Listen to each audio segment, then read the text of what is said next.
young scientists and more than 18,000 graduates contributing to agricultural development. UPCA, now College of Agriculture and Food Science, or CAFS, has been continuously contributing to nation building through its instruction, research, and extension function.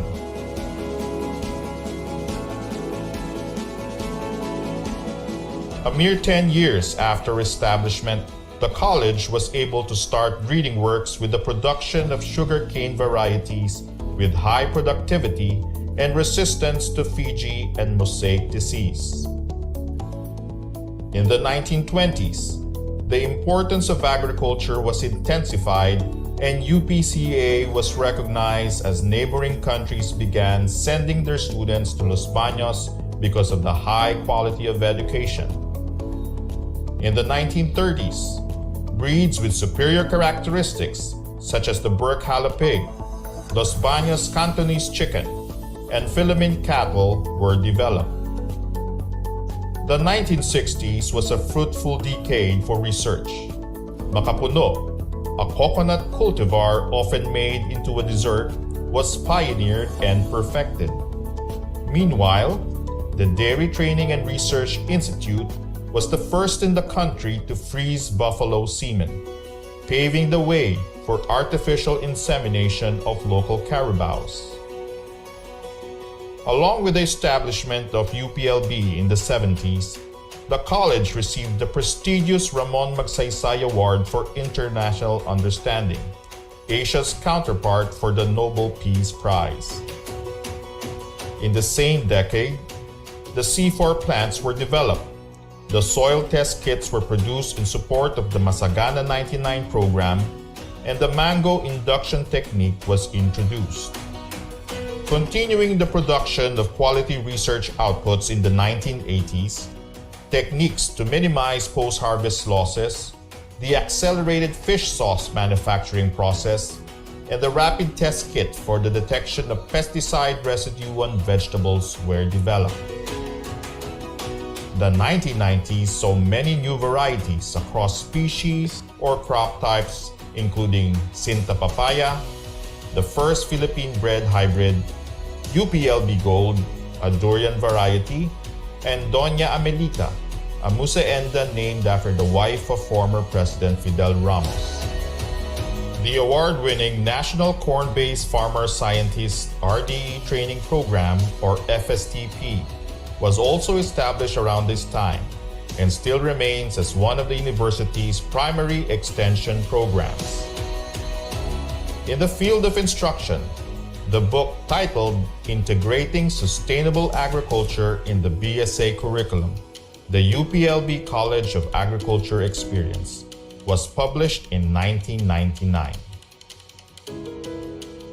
At present, the College of Agriculture and Food Science, or CAFS, continues to be the premier institution of higher learning in agriculture and food science and remains committed to nation building through its instruction, research, and extension programs.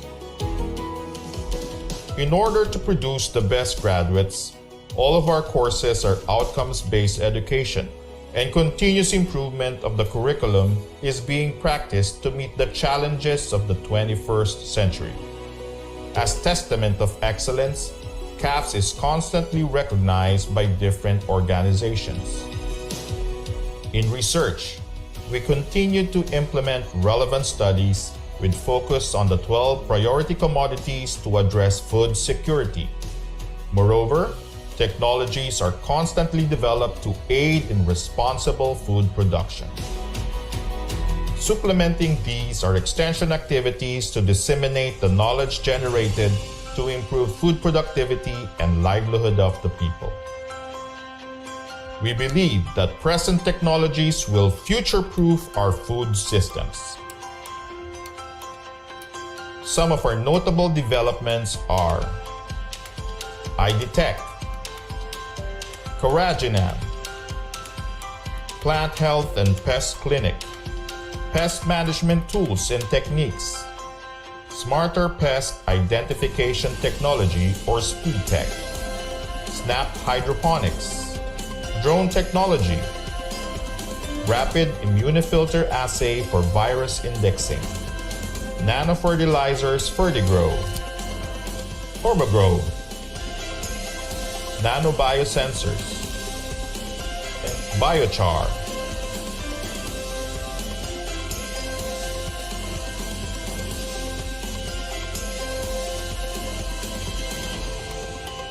We at the College of Agriculture and Food Science will continue to promote and nurture a culture with innovative yet conscientious minds and cutting-edge skills to lead and serve the country and the region. We are one college with one goal towards sustainable food systems.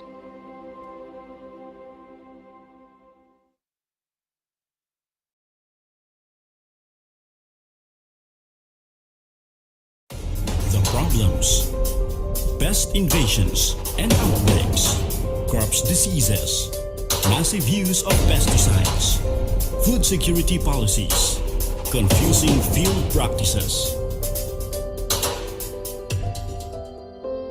While Philippine agriculture has been a major arm of the government in achieving its long-term goal of food sufficiency, its objectives can only be attained fully in partnership with a strong pest management institution. The answer: the National Crop Protection Center.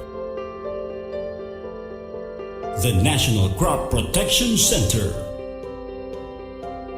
The remnants of Rodent Research Center in 1968 paved the way for the establishment of the National Crop Protection Center on May 19, 1976, by virtue of Presidential Decree 936.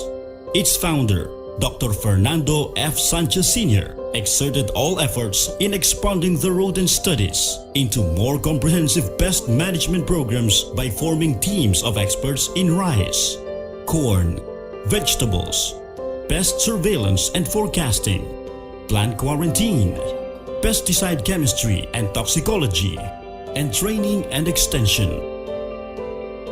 Thus, the center's existence has been strengthened to provide solutions to the country's pest problems by developing, adopting and extending appropriate pest management technologies to farmers and formulating appropriate recommendations for use by government policymakers.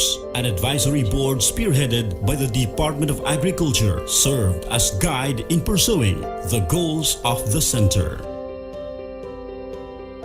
After 12 years of clustering, the UP Board of Regents approved the restructuring of the College of Agriculture, renamed it as College of Agriculture and Food Science, and dissolved all clustered units and institutes to form independent units, again including NCPC. Today, the center rises up as a center of excellence in pest management, with its new leadership and experts that would continue the works and realize the vision of world-class excellence in crop protection and pest management. The center stands alongside premier UPLB institutions at the Agricultural Science Park of the University of the Philippines, Los Baños. NCPC is headed by a director, deputy director, and division heads, supported by a number of research and extension staff, and backed up by administrative personnel, unified by the standing goal to support agriculture programs to ensure food security, environmental sustainability, and the upliftment of the general public's quality of life. The staff work together harmoniously with each other and devotedly pursuing productivity. Researchers occupy laboratories with cutting-edge equipment to support pest management researches in the fields of plant biosecurity, pest management, pesticide management, and public service. Extension services are also active components of public service.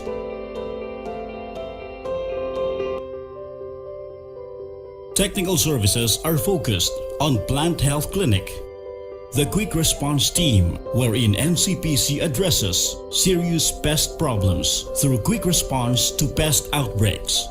The center also caters to pesticide residue analysis and pest database management. NCPC leads in national research and development programs with solid international and local partnerships, regional crop protection centers, Department of Agriculture, regional field offices, Bureau of Plant Industry. The Center's advisory board members that continue to provide guidance in the performance of its RDE functions are respected and well-accomplished institutions. NCPC's strengthened and dynamic researches, human resources, and multi-institutional collaboration continue to meet the needs of various stakeholders, including the academe, LGUs, farmers, policymakers, and other government institutions. Welcome to the National Crop Protection Center.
pleasant morning to all the participants and panelists joining us today via Zoom, Facebook, and YouTube. This is NCPC's webinar series 2023, and I am Romelyn Limpia Ramirez from the National Crop Protection Center, College of Agriculture and Food Science, UP Los Baños, your host for today. For today's episode, Management of Pests in Rice, we have invited 4 experts on different crop protection fields. We have an entomologist to discuss insect pests, a plant pathologist to share information about diseases in rice, a weed scientist to tackle different weeds and their management, and a rodent expert to discuss strategies to control rodents attacking rice. Just a few reminders to our panelists. Keep your microphones muted to avoid disruptions unless it's your time to speak. To the participants, please use the Q&A tab in Zoom or the comment section on Facebook and YouTube to raise your questions. After all the presentations, we will have an open forum to entertain your queries. And lastly, we will have an evaluation at the end of the webinar for you to receive an e-certificate. Before we hear from our speakers, let us invite the Director of the National Crop Protection Center to give us an opening remarks. Let us all welcome and put our hands together for Dr. Barbara L. Kawili. Good morning, Doc Bambi.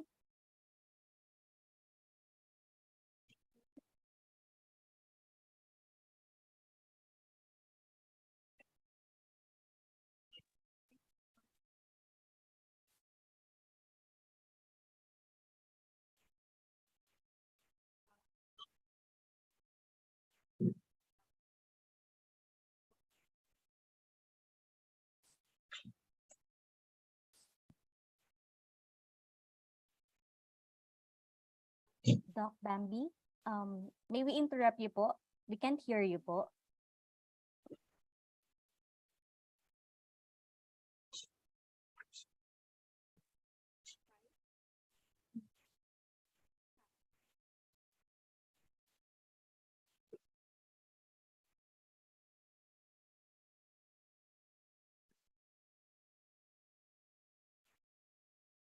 Doc Bambi, sorry, we can't hear you. Hello?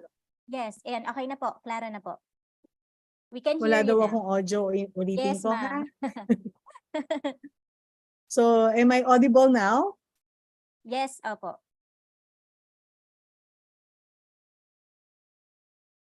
Hello? Am I Yes, audible? Yes, ma'am, we can hear you now.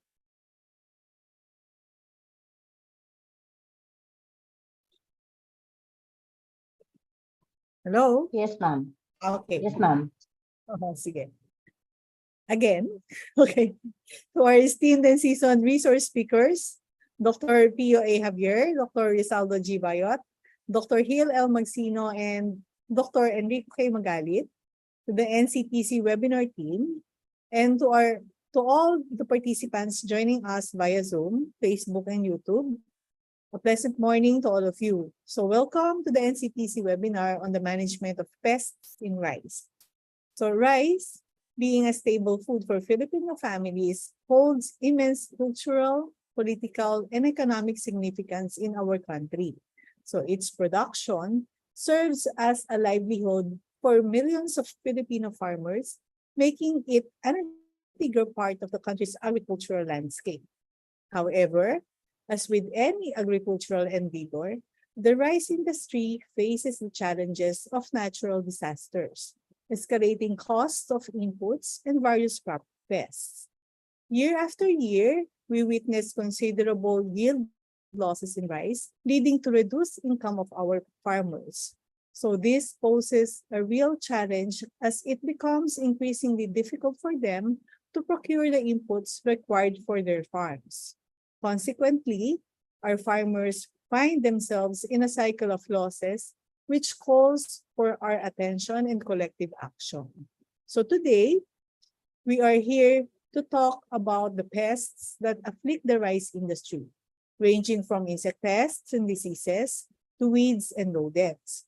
Furthermore, we shall explore the management strategies to combat these pests and protect our rice crops from their detrimental effects. We are very privileged to be in the company of our seasoned speakers who possess decades of knowledge and hands-on experience in crop protection. Hence, I encourage all participants to actively engage, ask questions, and make the most out of this opportunity to learn from these experts. As we move forward with this webinar, let us foster an environment of collaboration and exchange of ideas. May we all be instrumental in empowering our farmers, safeguarding our rice production, and contributing to food security and sustainability. So with that, I wish everyone an insightful morning. Maraming salamat po. Hiraya Manawari. Back to you. Thank you very much, Dr. Kawili, for your message. Before we proceed with the presentations, may I invite all the panelists to please open your videos for a photo opportunity to be facilitated by Ms. Charlotte Hagasohos.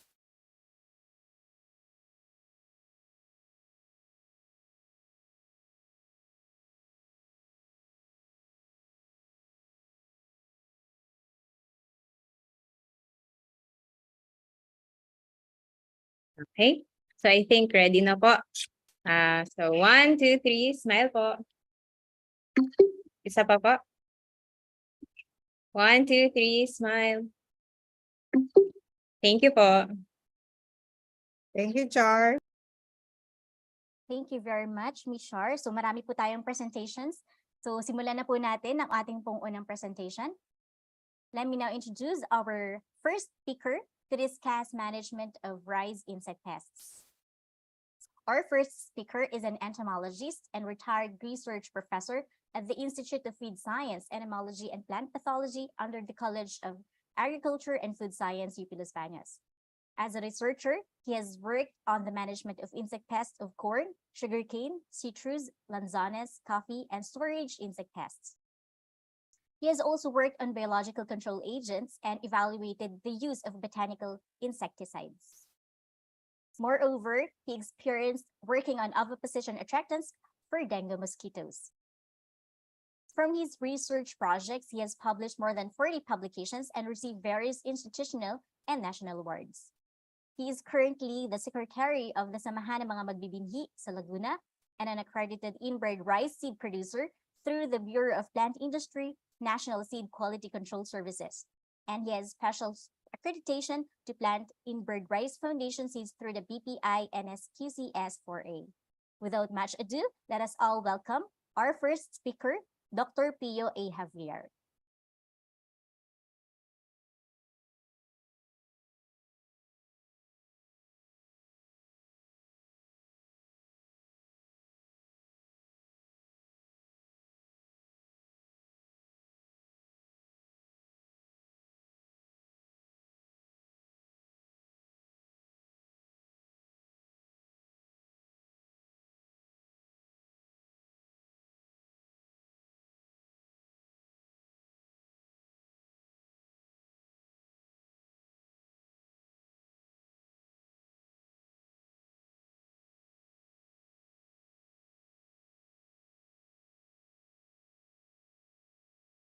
Take on the management of insect pests of rice.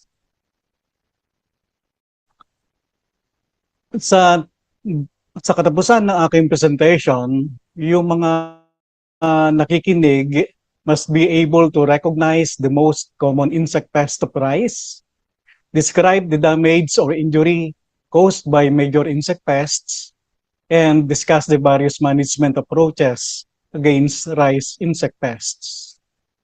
Pero before tayo mag-start, let's have some review about insects. Kasi bago natin makontrol yung ating target enemy, dapat makilala muna natin sila. So lahat ng insects have 3 body regions. They have 3 pairs of legs. And they have 1 or 2 pairs of wings and 1 pair of antennae. And then may dalawang klase ng development yung mga insects na ating tatakel.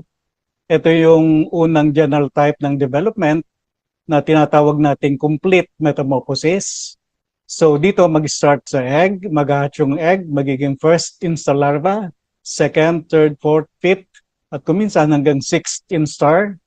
and then titigil yung larvae mangain, magiging pupa, and then after 7 to 9 days, magiging adult.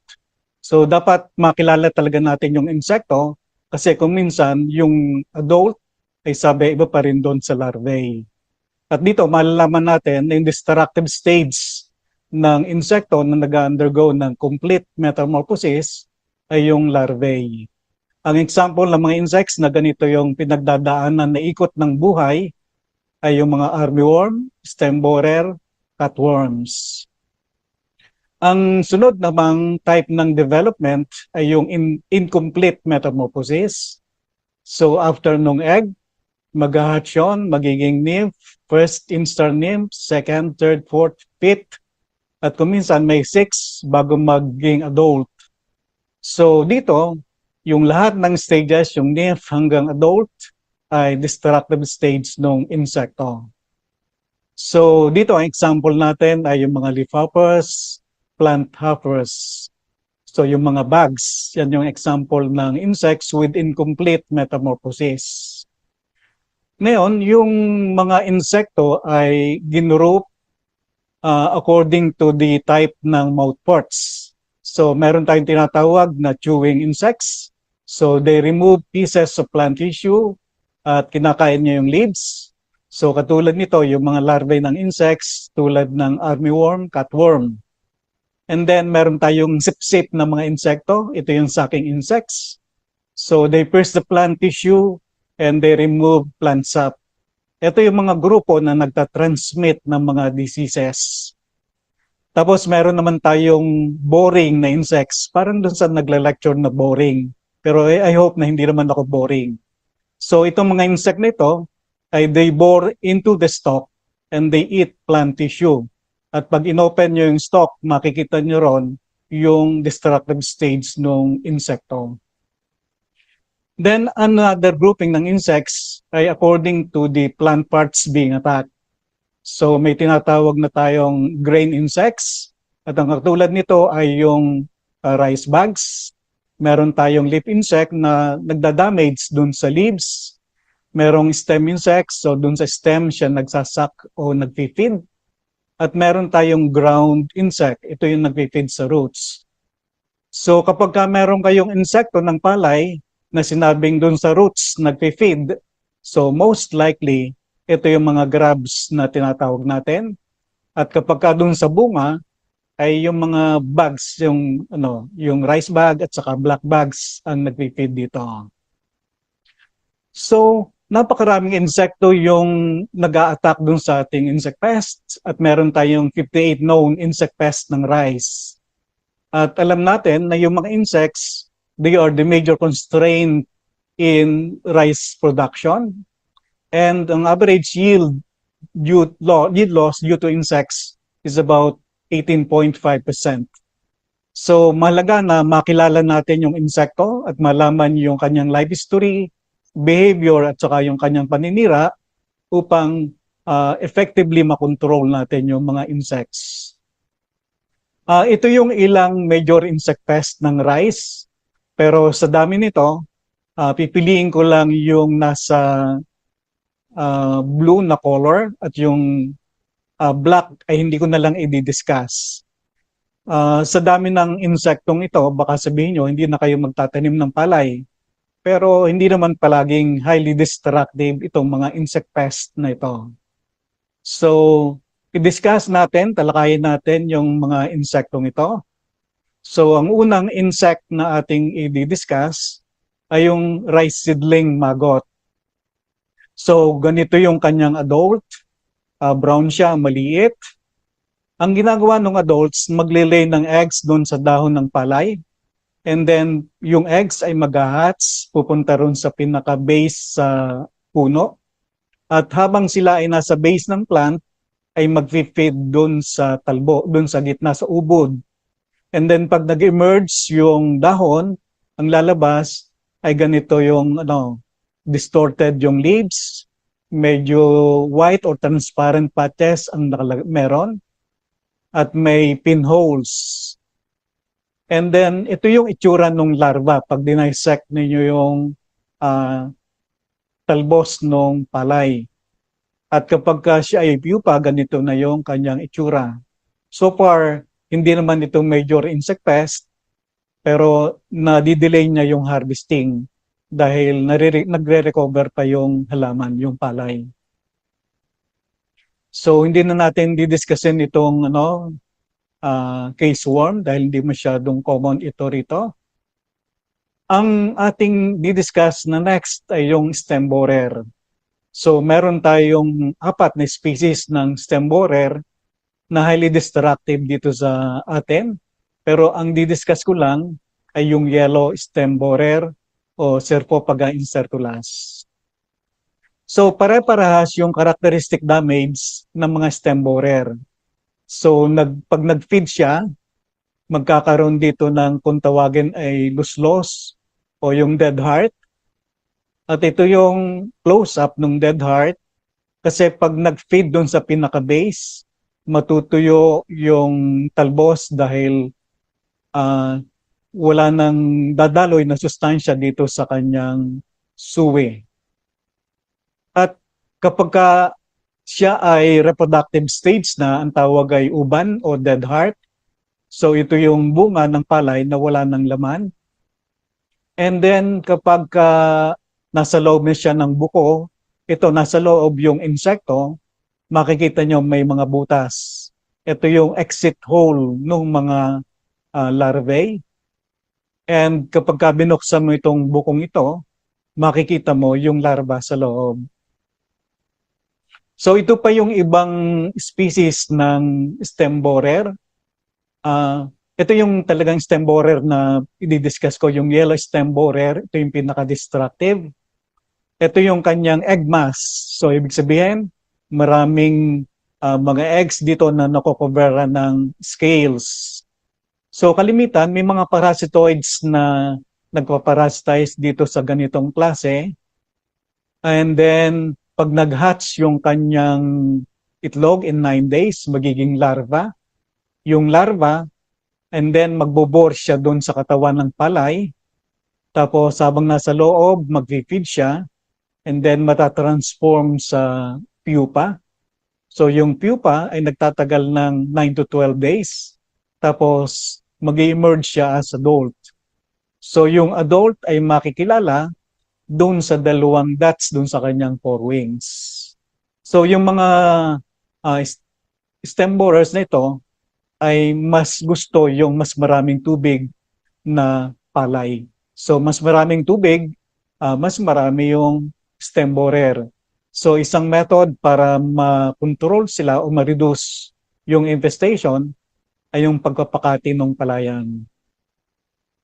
So ito naman yung striped stem borer. Ito yung itlog niya, naked, ibig sabihin wala siyang scale covering. So ganito yung itsura ng striped stem borer. Ito naman yung pink stem borer. So iba't ibang klase yung itlog. Ito nag-a-attack din ito sa sugarcane.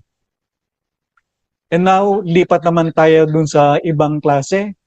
Ito yung true armyworm o mitim na separata. So, itong armyworm, kaya tinawag na armyworm, maramihan siya kung umatake. Kapag ang panahon ay katulad ngayon na uulan, iinit, favorable ito sa multiplication at saka development ng armyworm. Kaya magtataka tayo, biglang dadami yung kanyang population.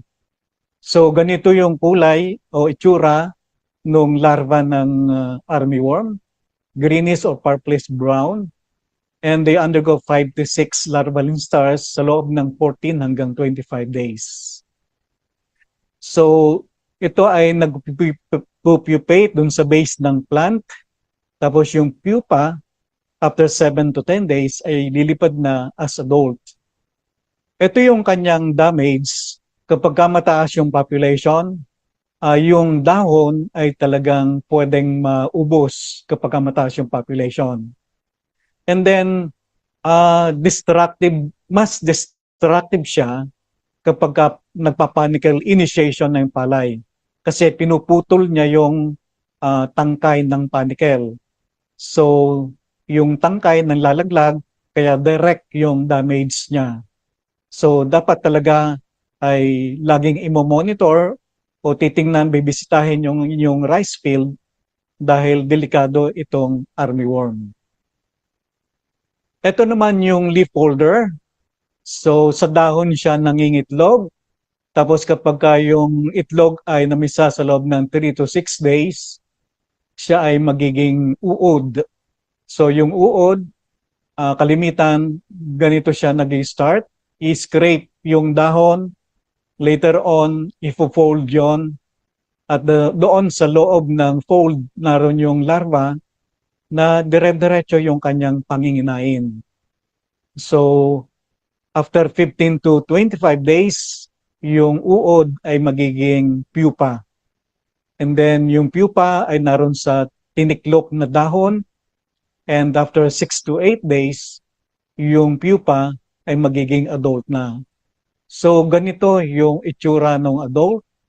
At ang isang adult na leaf folder ay pwedeng mangitlog ng 50 hanggang 300 eggs. So napakarami nun. Kapag malala yung infestation ng leaf folder, ay ganito yung nangyayari. So una, tumitiklop yung dahon, nagkukulay puti. At kapag sobra nga yung pangangain, ay ganito yung dahon. So kapag ganito yung dahon, lalo na dun sa stage na gustong-gusto niya, yung meron ditong flag leaf. Pag yung flag leaf ang na-damage, mas malaki yung yield reduction kasi nababawasan yung photosynthetic activity ng plant. So, ito nga palang nasa baba, ito yung initial damage habang maliit pa yung larva ng leaf folder. So, balik naman tayo dito, lipat tayo dito sa green leafhoppers. Ito yung itlog ng green leafhoppers na inilalagak sa midrib. At siya ay nangingitlog ng 8 hanggang 16 eggs per egg mass. At yung isang female na leafhopper ay pwedeng mangitlog ng 200 hanggang 300 eggs. And then yung eggs na yan ay namimisa sa loob ng 6 to 12 hours, days pala. So, ito yung first nymphal instar na bagong pisa galing sa eggs. Tapos, after several days, mag-change siya ng skin o yung nag-molt. Magiging second nymphal instar. Then, after several days, third, fourth, at saka fifth nymphal instar. And then, ito yung adult. So, yung adult ay greenish ang kulay. So, ito yung isa sa pinaka-destructive insect pest ng palay. Kasi, itong green leafhoppers, siya yung vector o nagtatransmit ng sakit na tunggro. So alam naman natin na yung tunggro ay virus disease na wala ng lunas, lalo kung malala na yung infection. In addition sa tunggro, ang green leafhoppers ay nagtatransmit din ng yellow dwarf virus. So ito yung yellow dwarf virus. And lipat naman tayo dun sa isang sucking insect pa rin, yung tinatawag nating brown plant hopper. So ito yung mga itlog na inilalagak sa midrib or lip sheath at merong grupo na 8 hanggang 16 na eggs per egg mass. Siya ay namimisa sa loob ng 8 to 9 days and then yung kanyang nymphal instar ay may apat na stages, yung first, second, third, at saka fourth nymphal instar. So, ang difference doon sa adult at saka doon sa last nymphal instar ay meron siyang, yung adult ay may wings, pero meron tayong tinatawag na adults na wingless. So, hindi palaging basis ng pagsabi na siya ay adult ay yung wings dahil may adults na wingless. So light brown to dark brown ang kanyang kulay at ito ay highly destructive talaga. Sila ay sa base ng plant nagko-concentrate. Kapag doon sa field nakita nyo na may pabilog na damage at saka nasusunog, ay ito ang nag-cause ay yung brown planthoppers. So, tatlong klase yung kanilang damage na ginagawa doon sa palay. Ito yung rugged stunt virus, at ito yung grassy stunt, at ito yung hopper burn. So, tulad ng nasabi ko, ito yung hopper burn. At sa field ito'y paikot, pabilog kung kumalat. Dahil lang sa base lang, nag-stay yung brown planthopper. Ang next na insect ay yung rice bug o yung Leptocoryza oratorius. Ito yung kanyang itlog, nakahilera. Kapag itong itlog nito ay nag-hatch in 5 to 8 days, magiging nymph. So immediately yung nymph ay nag-feed dun sa grains at preferred nila yung milk stage ng palay. So ito ay magiging adult. Ito ay slender with long legs at saka yung antenna. At kapag yung palay ay naatake ng nymphs at saka nung adults, ganito na nagkakaroon ng spots dito. At ang nangyayari ay hindi filled yung grains. So damaged grains have low milling recovery. Yung pinaka-destructive ngayon, yung black bug. Tapos kapag yung full moon, mga 2 days before full moon, ay biglang dumadami. Ang black bug ay napakarami tuwing tagulan, pero kapag tag-araw, siya ay kakaunti. Kaya mas destructive siya doon sa tagulan. At sabi ni Dr. Barion, ang black bug ay gusto yung mga may sakit na palay. So sa tagulan, maraming sakit na bacterial leaf blight, kaya marami itong rice black bug. So tapos na tayo doon sa pagtalakay doon sa mga insect pests. So paano natin kinokontrol yung mga insektong yan? So, ang pinakamaganda ay yung pest management.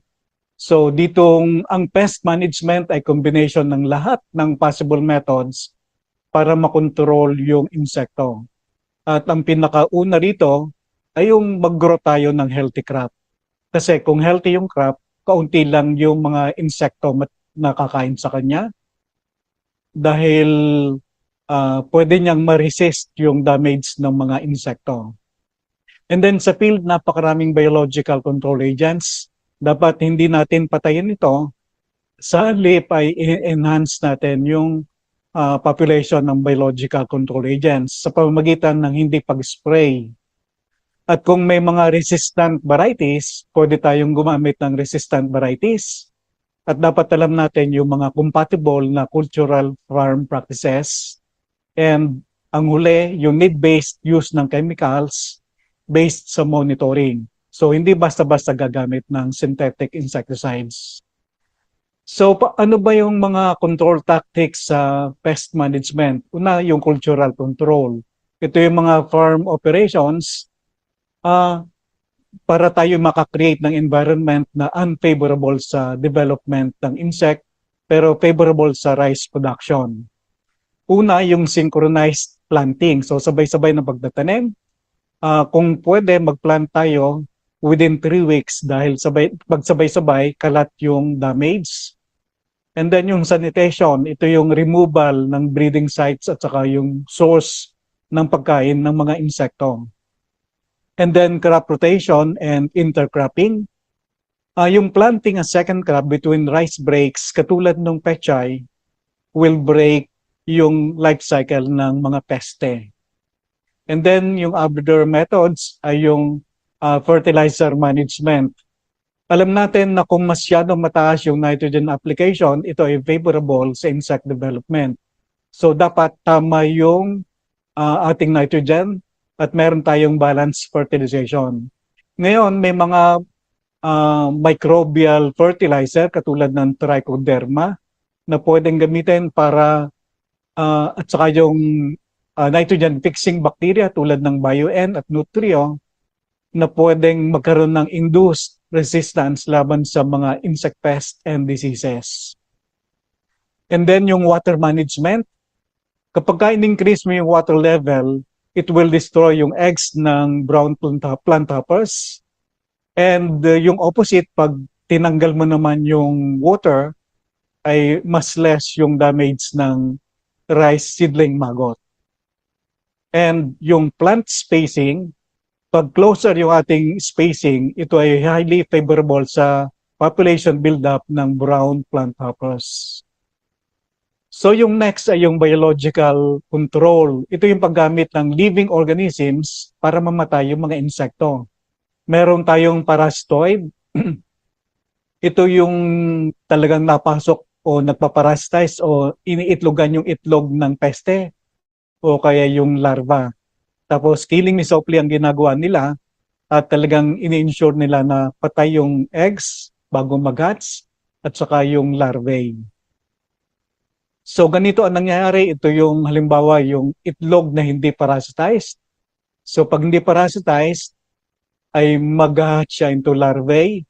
Pero kung parasitized ng trichogramma o ng ibang parasitoid yung eggs, siya ay mangingitim at sa halip na yung peste ang lalabas dito ay yung parasitoid. Yung parasitoid na yan ay maghahanap naman ng panibagong itlog at iitlogan niya. So pag na-control natin yung peste sa egg stage, napakaganda nito dahil hindi na siya magiging destructive na uod. So ito pa yung example ng isang parasitoid, yung Cuttia, na ang kanyang pinaparasitize ay yung armyworm at cutworm. Ito naman yung charops na pinaparasitize ay stem borers at saka yung armyworm. Meron tayong parasitoid ng cutworm, yung tinatawag nating Telenomus na pinaparasitize yung eggs. Tapos meron tayong Snellenius manilae na pinaparasitize naman ay yung larvae ng cutworm. And then meron pa tayong mga parasitoid na tinatawag na tachinid fly na ang pinaparasitize niya ay armyworms. So marami talaga yung ating mga kaibigang insekto sa field. Yung una yung parasitoid at ngayon ay meron tayong predator. Kalimitan yung parasitoid ay maliit samantalang yung predator ay mas malaki kaysa dun sa kanilang kinakain. Kaya marami silang, yung predators ay maraming nakakain bago makomplete yung kanilang life cycle. Yung examples ng mga predators ay yung mga beetles. Ito yung adult beetle at ito yung kanyang immature stage. Ito yung namang mga ibang klase. Merong damselfly, meron tayong katydids o grasshopper, at meron din tayong bugs na kaibigan. So itong microspace, kalimitan na pagkakamalan to ng mga farmers na destructive. So kung minsan yung mga kaibigan natin ay ini-sprayan ng farmers samantalang sila yung lihim na nagpapababa sa population ng mga peste. So ito naman yung isang stink bug na predator ng cutworm din. At bukod doon sa mga parasitoids at saka predators, meron din tayong microorganisms, mga fungi na kumukontrol doon sa insekto. So pag nagkaroon ng amag yung uod o yung black bug, ay mamatay sila.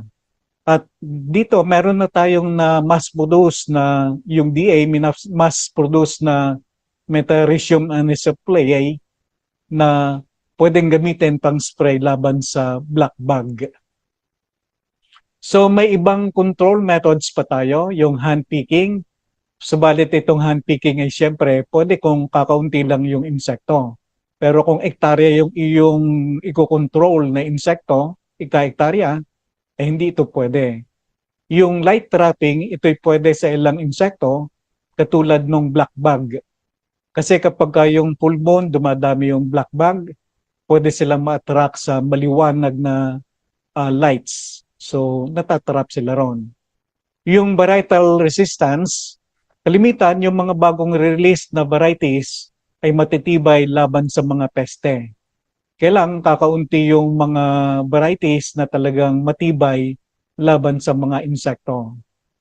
And yung last na control ay yung chemical control.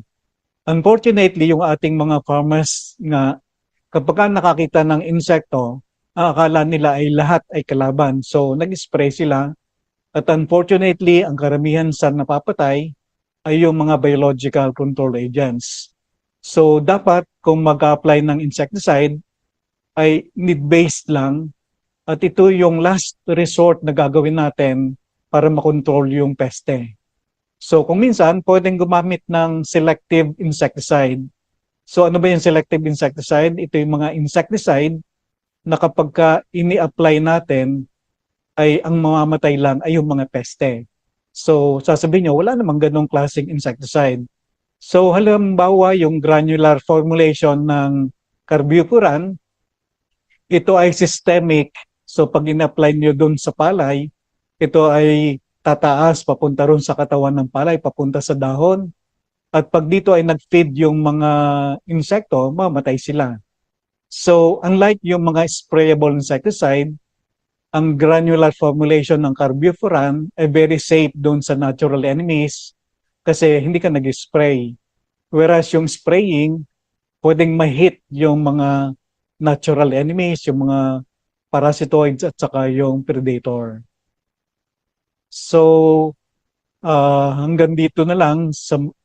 Sana ay marami kayong nakuha dito sa aking lecture at maraming salamat sa inyong pakikinig. Thank you very much, Dr. Javier, for that very informative presentation. As of the moment, we have more than 250 participants joining us via Zoom and more than 50 watching from YouTube and Facebook. Okay, moving forward, let me now introduce our next speaker. Our second speaker is a retired associate professor of plant pathology in the crop protection cluster, now Institute of Weed Science, Entomology, and Plant Pathology, CAFS UPLB. He graduated with BS in Agriculture and MS in Plant Pathology degrees from UPLB and PhD in Plant Pathology, minor in Microbiology from the University of Illinois, Urbana-Champaign, USA. His previous research work focused on corn downy mildew, rice bacterial blight, tomato bacterial wilt, rose crown gall, onion anthracnose and twister, jatropha, and sweet sorghum diseases. He also worked as a senior scientist at Stanfilo and Shopee Fresh, Dole, Philippines, on the management of banana finger rot, and thorium and asparagus diseases. He is currently a technical consultant of the Fertilizer and Pesticide Authority on the bioefficacy evaluation of compounds against plant diseases. To discuss common rice diseases in the Philippines and their management, let us all welcome our speaker, Dr. Rizaldo G. Bayot.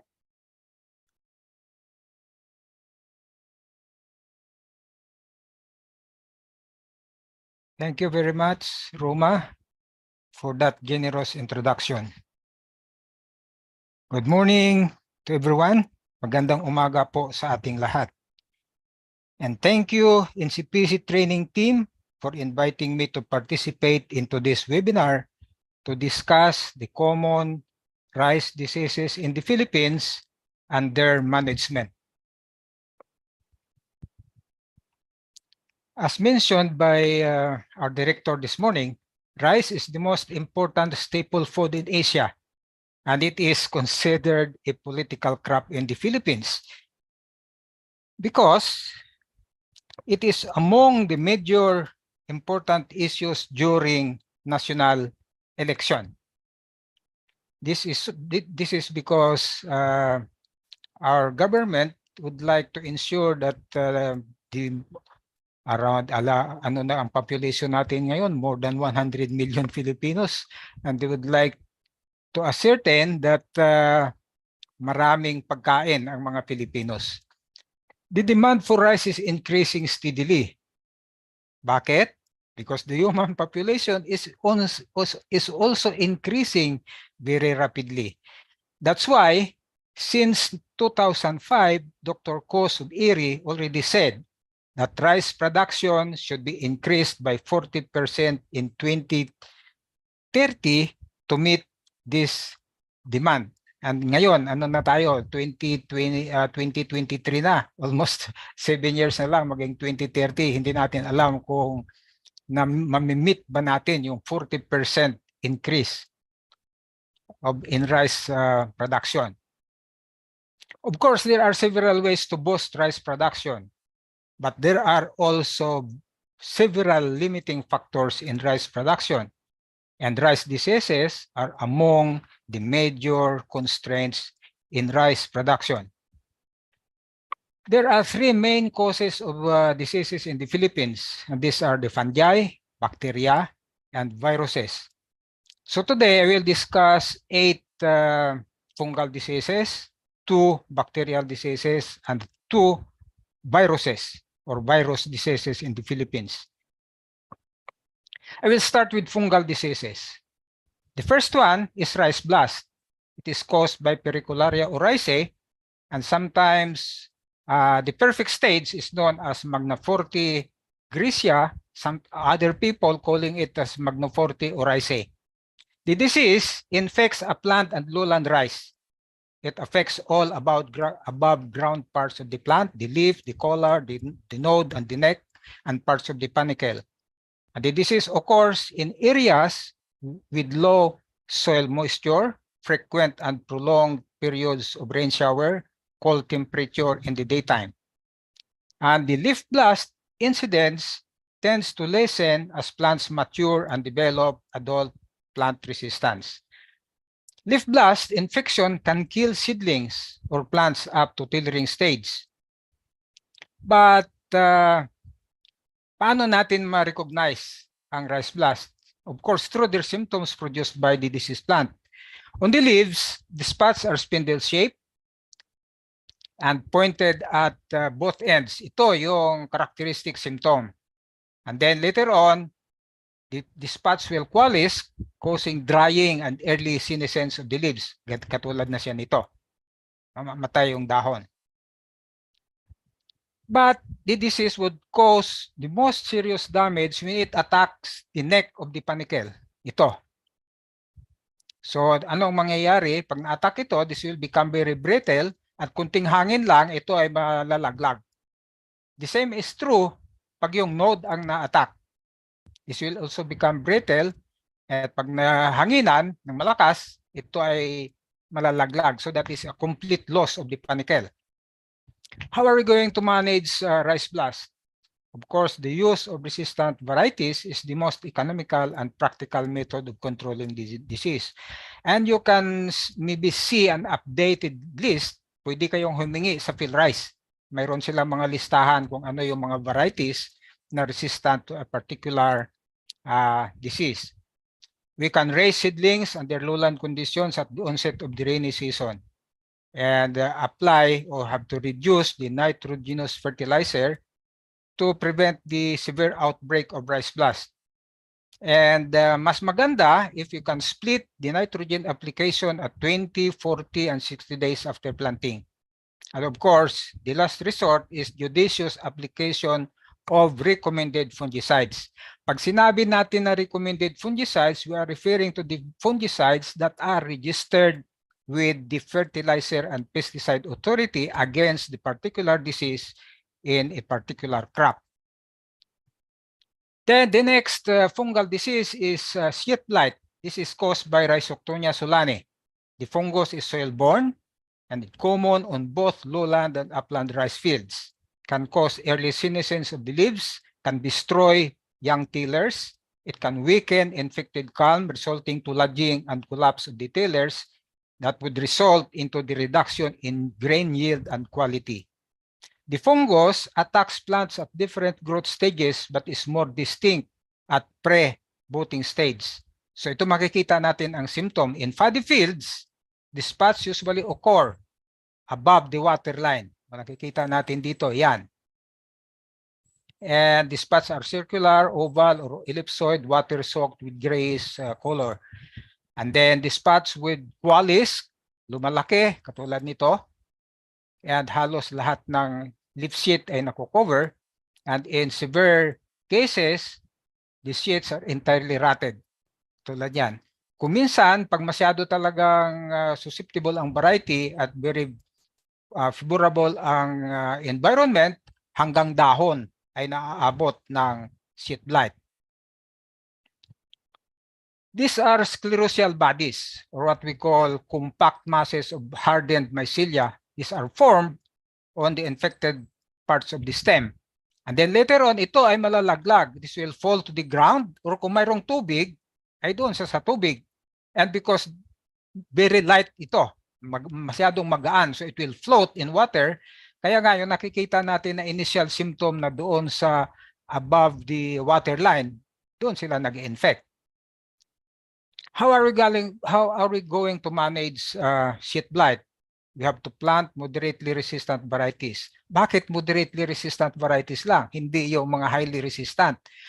Because several thousands na ng IRI, yung sa IRI na trabaho nila, try nilang mag-screen, wala silang makuha na highly resistant varieties, only moderately resistant varieties. Yan lang. And we have to avoid high seeding rates and excessive application of nitrogen fertilizer. And then good water management can help minimize sheet blight.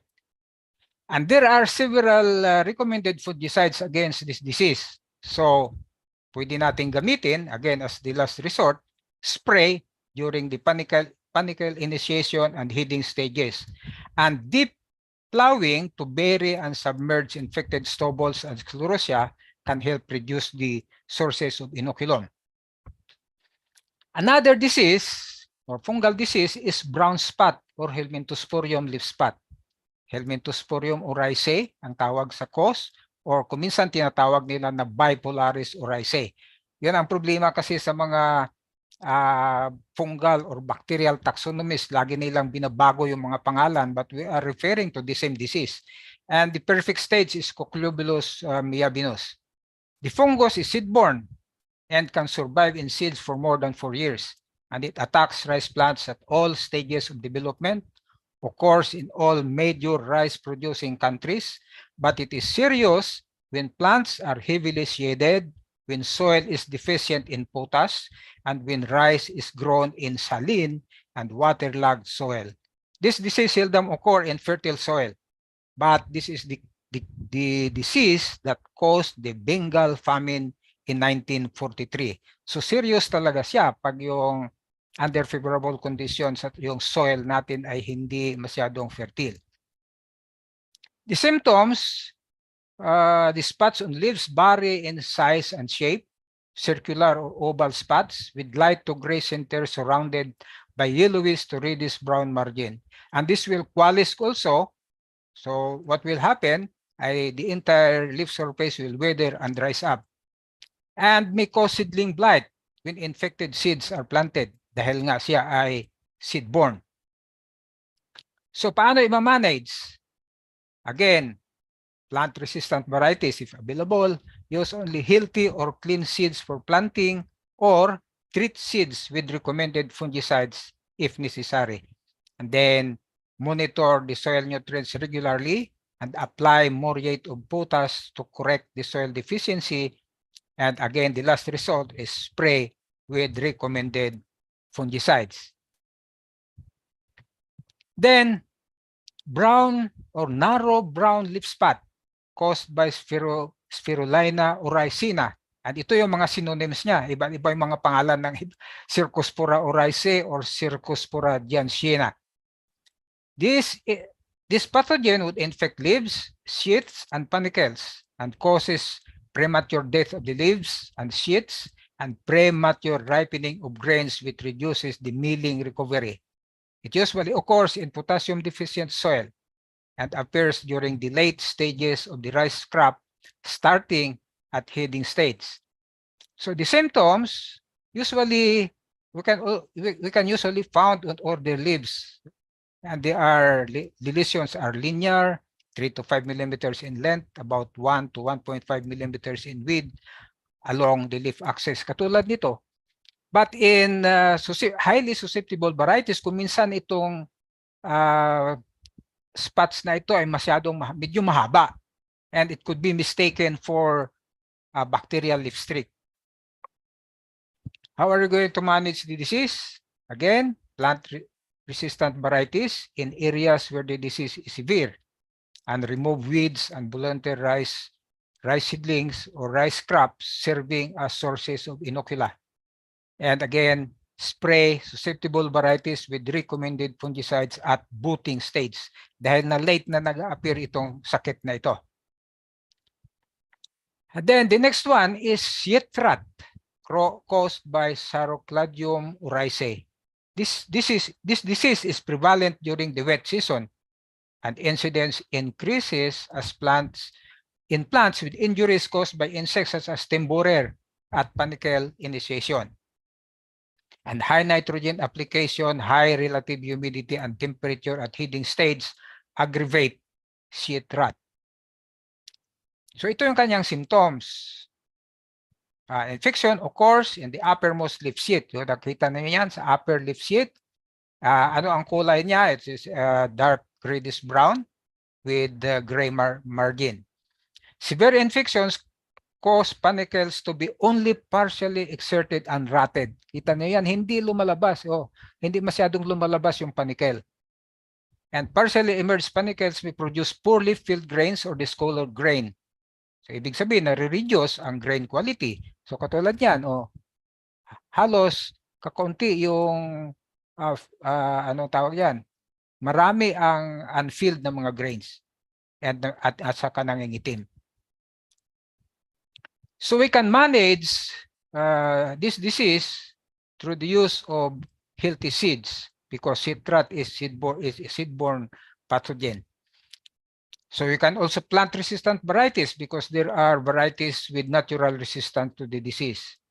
And apply potash at tillering stage. Minimize insect infestation such as stem borer. Remove infected stubbles after harvest. Apply seed treatment fungicides kung talagang severe yung damage dun sa field. And you can spray susceptible varieties with recommended fungicides at budding stage. So nakikita natin na laging last resort yung fungicide.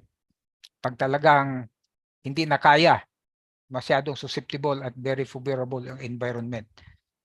Then the next one is bakanay or tinatawag nila na foolish seedling.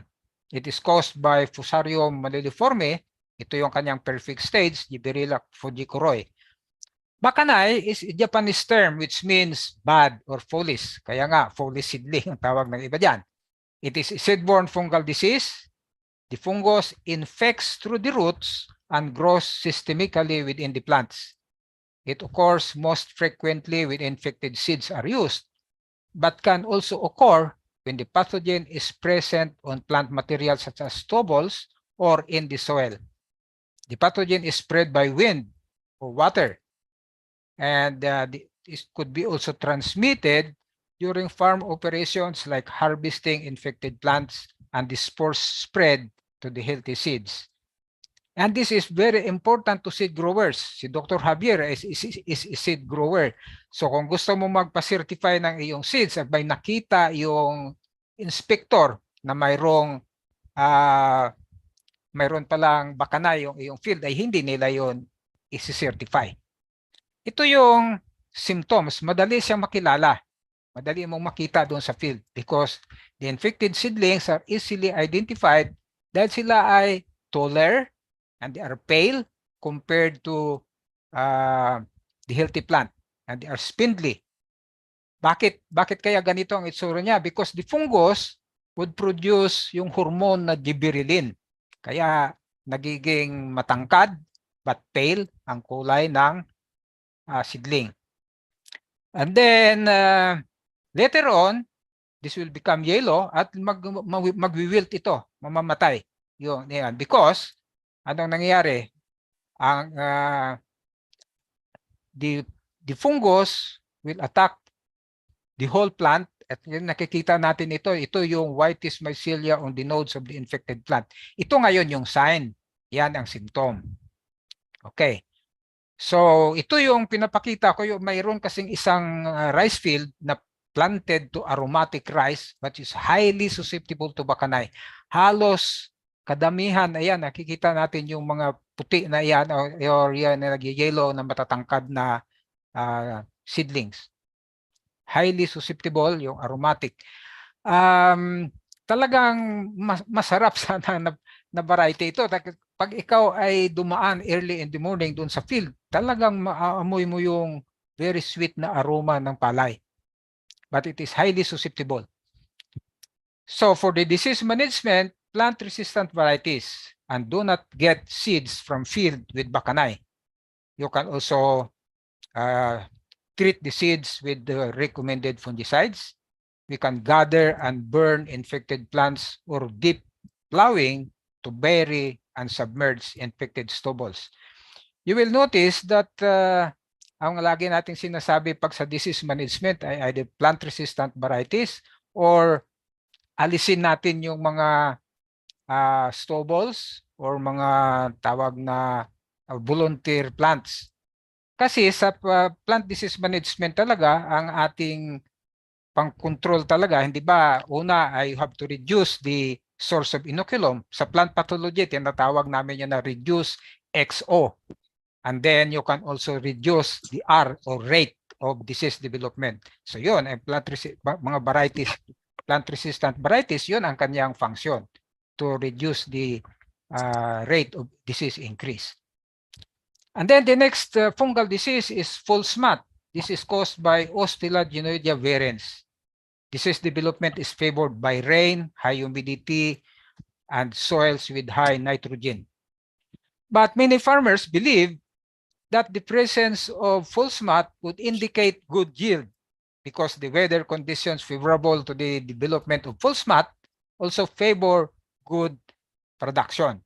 So hindi nagwo-worry ang karamihan ng mga farmers. Sabi nila, pag may nakita na false mat, sabi nila yun ay indication na maganda yung kanilang ani. The spores are spread by wind and infect plants. The spores would infect plant during flowering stage, and this causes chalkiness of grains and reduction in grain weight. And it also reduces seed germination. So ito yung symptoms, unmistakable talaga na symptoms yan, madali natin makilala. The presence of velvety smut balls on the spikelets, katulad nito. Una, sila ay magiging parang kulay na orange or orange, yellow orange. And then later on, pag mature stage na, ito ay magiging black. But not all spikelets of the panicles are affected. Only few grains in a panicle are usually infected and the rest are normal. So makikita niyo pailan-ilan lang na butil ang mayroong symptom. We can manage false mat by planting resistant varieties. We can use certified seeds, use moderate rates of nitrogen, reduce humidity levels to alternate wetting and drying of the fields, and remove infected seeds, panicle, and plant debris after harvest. Of course, that would reduce the source of inoculum.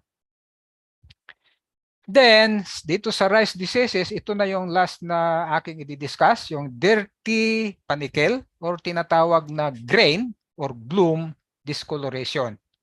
This is caused by various pathogenic fungi and bacteria, kaya ito ay tinatawag na disease complex. And it is an emerging yield-reducing disease of rice. Severe when there is high humidity and moisture during panicle emergence and grain filling stages. It affects the quantity and quality of grains produced and affects also seed germination. And it is a problem in seed certification. Kasi madaling makita yan ng inspector. Hindi nila isi-certify yung iyong field pag may nakita na mayroong marami palang dirty panicles. The symptoms, sa pangalan na lang, dirty panicle, may dark brown or black spots appear on the grains, katulad yan. The discoloration may be yellow, pink, brown, or black depending on the organism involved and the degree of infection. Kasi maraming ang pathogens na involved. Hindi lang fungi, kundi pati bacteria. For management, use disease-free seeds. Dahil nga siya ay seed-borne. And then we can treat seeds with recommended fungicides. But the disease is mainly controlled using recommended fungicides. So we have to spray plants at heading stage when conditions are favorable for disease development. And of course, removal and proper disposal of infected plant debris. Now we come to bacterial diseases. Sabi ko sa inyo, dalawa lang yung i-discuss ko na bacterial diseases. And the first is the bacterial leaf blight caused by Xanthomonas oryzae, Patobar oryzae. This is commonly observed when strong winds and continuous rains occur because bacteria are spread and can readily penetrate via the wounds produced by leaves rubbing together. So madali natin itong usually nakikita natin yan during inclement weather, no, malakas yung hangin at saka maraming ulan. And severe and susceptible varieties under high nitrogen fertilization. So the symptoms will first appear as water-soaked stripes at the margin of fully developed leaves sa leaf tips or on injured parts of the leaves. The lesions would enlarge and both length and width, and the margins are wavy, will turn brown in a few days, and the old lesions would turn yellow or grayish brown. So katulad nito, makikita natin ng ganyan. Malalaki ang damage sa dahon. And early in the morning, kung kayo pupunta sa field early in the morning na mayroon pang dew, we can see this milky or what we call opaque dewdrops on the surface of the leaves early in the morning. Ito yung tinatawag na sign of bacterial blight infection. Yan ay bacterial ooze. Kaya yellow kasi ang Xanthomonas oryzae, Patobar oryzae, kung nakaano kayo sa crop protection dati, nag-isolate kayo, kita niyo yellow talaga yung Xanthomonas. So ganyan, ito yung kanyang symptom, anyan yung sign. Okay. But pwede rin siya mag-infect sa seedling. Pag na-infect ang seedling, yung tinatawag nila na cresek phase or wilting of the whole leaves or the entire plant. And this is usually caused by bacterial invasion of the roots injured during transplanting and through cut ends of the leaves. Pag nagtatanim kasi tayo, lalo pat kung ang ating seedling ay medyo mga 28 or mga 30 days na, masyadong mahaba yung roots. So pinuputol natin. Ganon din yung pag masyadong na mataas ang seedlings, ay pinuputol din natin yung dahon. So doon dumadaan yung bacteria. And this is observed from 2 to 4 weeks after transplanting.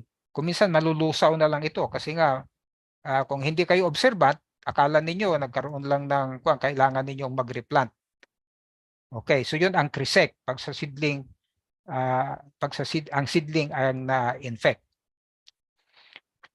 There is pathogenic variability doon sa Xanthomonas oryzae, Patobar oryzae. Ang study sa ERI dati ay sinasabi nila several races of bacterial leaf blight are known to occur in the Philippines. Bago nila itinigil yung kanilang napakaganda sana, pero sabi nila more than 10 races of bacterial blight pathogens are present in the Philippines. So how are we going to manage bacterial leaf blight? Resistant variety, again, the use of resistant varieties is the most economical and effective means to control bacterial blight. But because of new virulent races, integrated approach will be more appropriate. Ano itong mga integrated approaches natin? Balanced fertilization, ensure good drainage, remove weeds host and plow under stubble, straws, and volunteer seedlings, proper deployment of resistant varieties in the field. So mayroon nga tayong resistant varieties, pero dapat ay proper ang pag-deploy, ang pagtanim. Dahil maraming ang races, ibig sabihin, huwag kang magtanim ng variety na doon sa lugar na kung naging susceptible yung variety because of the presence of yung mga races. And we can apply copper-based fungicides at heading stage if the disease is severe. Yan ay fungicide yan, mga copper-based, but they have bactericidal properties. And we can allow fallow field to dry to suppress the bacterial pathogen in soil and plant residues. Another bacterial disease is bacterial leaf streak. It is caused by Xanthomonas oryzae, Patobar oryzicula. Yung isa kanina ay Patobar oryzae, ito naman ay oryzicula. This disease occurs in areas with high temperature and high relative humidity.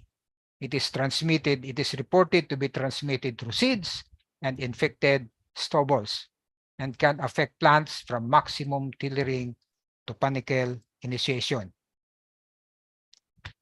So ito yung kanyang symptoms. Lesions start as small translucent streaks and enlarge lengthwise and may advance laterally over the larger veins. The lesions often coalesce, so katulad nito, nagkukwalis sila, so lumalaki, akala mo parang blight na siya. And at later stages of development, the entire leaves will turn brown and eventually die. Under humid conditions, yellow water droplets of bacterial ooze may be observed on the surface of the leaves. Ewan ko kung makikita ninyo, ito, mga ano yan, yan. Ito mga maliliit na parang mga bilog na yan, these are tinatawag na bacterial ooze. Yan. So we can manage bacterial leaf streak, yung kung ano yung disease management natin doon sa bacterial leaf blight, pwede rin siyang gamitin para dito sa bacterial leaf streak. Halos pareho din ang mga control strategies or management strategies. Okay? Now we come to the virus diseases. Dalawa din lang yung aking i-discuss. Hindi ko na i-discuss yung hindi naman common dito sa Pilipinas.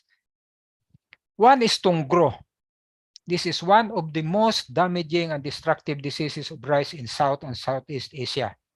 It is caused by two distinct viruses, the rice tungro bacilliform virus, or yung tawag na RTBV, and rice tungro spherical virus, or RTSV. Susceptible varieties infected at early growth stage could have high yield losses. The viruses are transmitted in a semi-persistent manner by the species of the green leafhoppers. And the Nipotetex virescens is the most efficient vector. Nabanggit kanina ni Dr. Javier na yung isa ay Nipotetex nigropictus. But sa mga studies na mga transmission studies nila, sinasabi nila na yung Nipotetex virescens is the most efficient. Although nagtatransmit din yung Nipotetex nigropictus. The leafhopper vector can acquire the viruses by feeding on the infected plant even for a short time. Pwede halimbawa mga 5 to 10 minutes lang makukuha na niya yung virus. And the vector can immediately transmit the viruses to other plants within 5 to 7 days. But the viruses do not remain in the leafhopper's body unless it feeds again in an infected plant.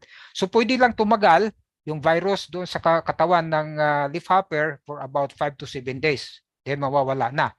Kailangan manginain ulit or magsak ulit yung leafhopper doon sa infected plant. And the viruses are not transmitted mechanically and they are not seed transmitted. So ang symptoms, leaves are yellow or orange-yellow. Discoloration begins at the leaf tip. Kung makikita niyo yan. Magsimula sa leaf tip going downwards. And there is stunting, reduced tillering, and delayed flowering. Infected leaves may show mottled or striped appearance, rust-colored spots, and interveinal chlorosis. So dahil nasabi nga natin dalawa ang viruses involved sa tungro, pag isa lang, halimbawa RTBB alone, mayroon lang siyang yellowing and stunting. Kung ang RTSB lang, yung spherical virus lang, no yellowing and very mild stunting. But if both viruses are present, katulad nito, severe yellowing and severe stunting ang ating makikita. So sa transmission, the GLH transmits RTSB independently but not RTBB. Ibig sabihin, madaling makuha ng green leafhopper yung spherical virus. Hindi niya makuha kaagad ito.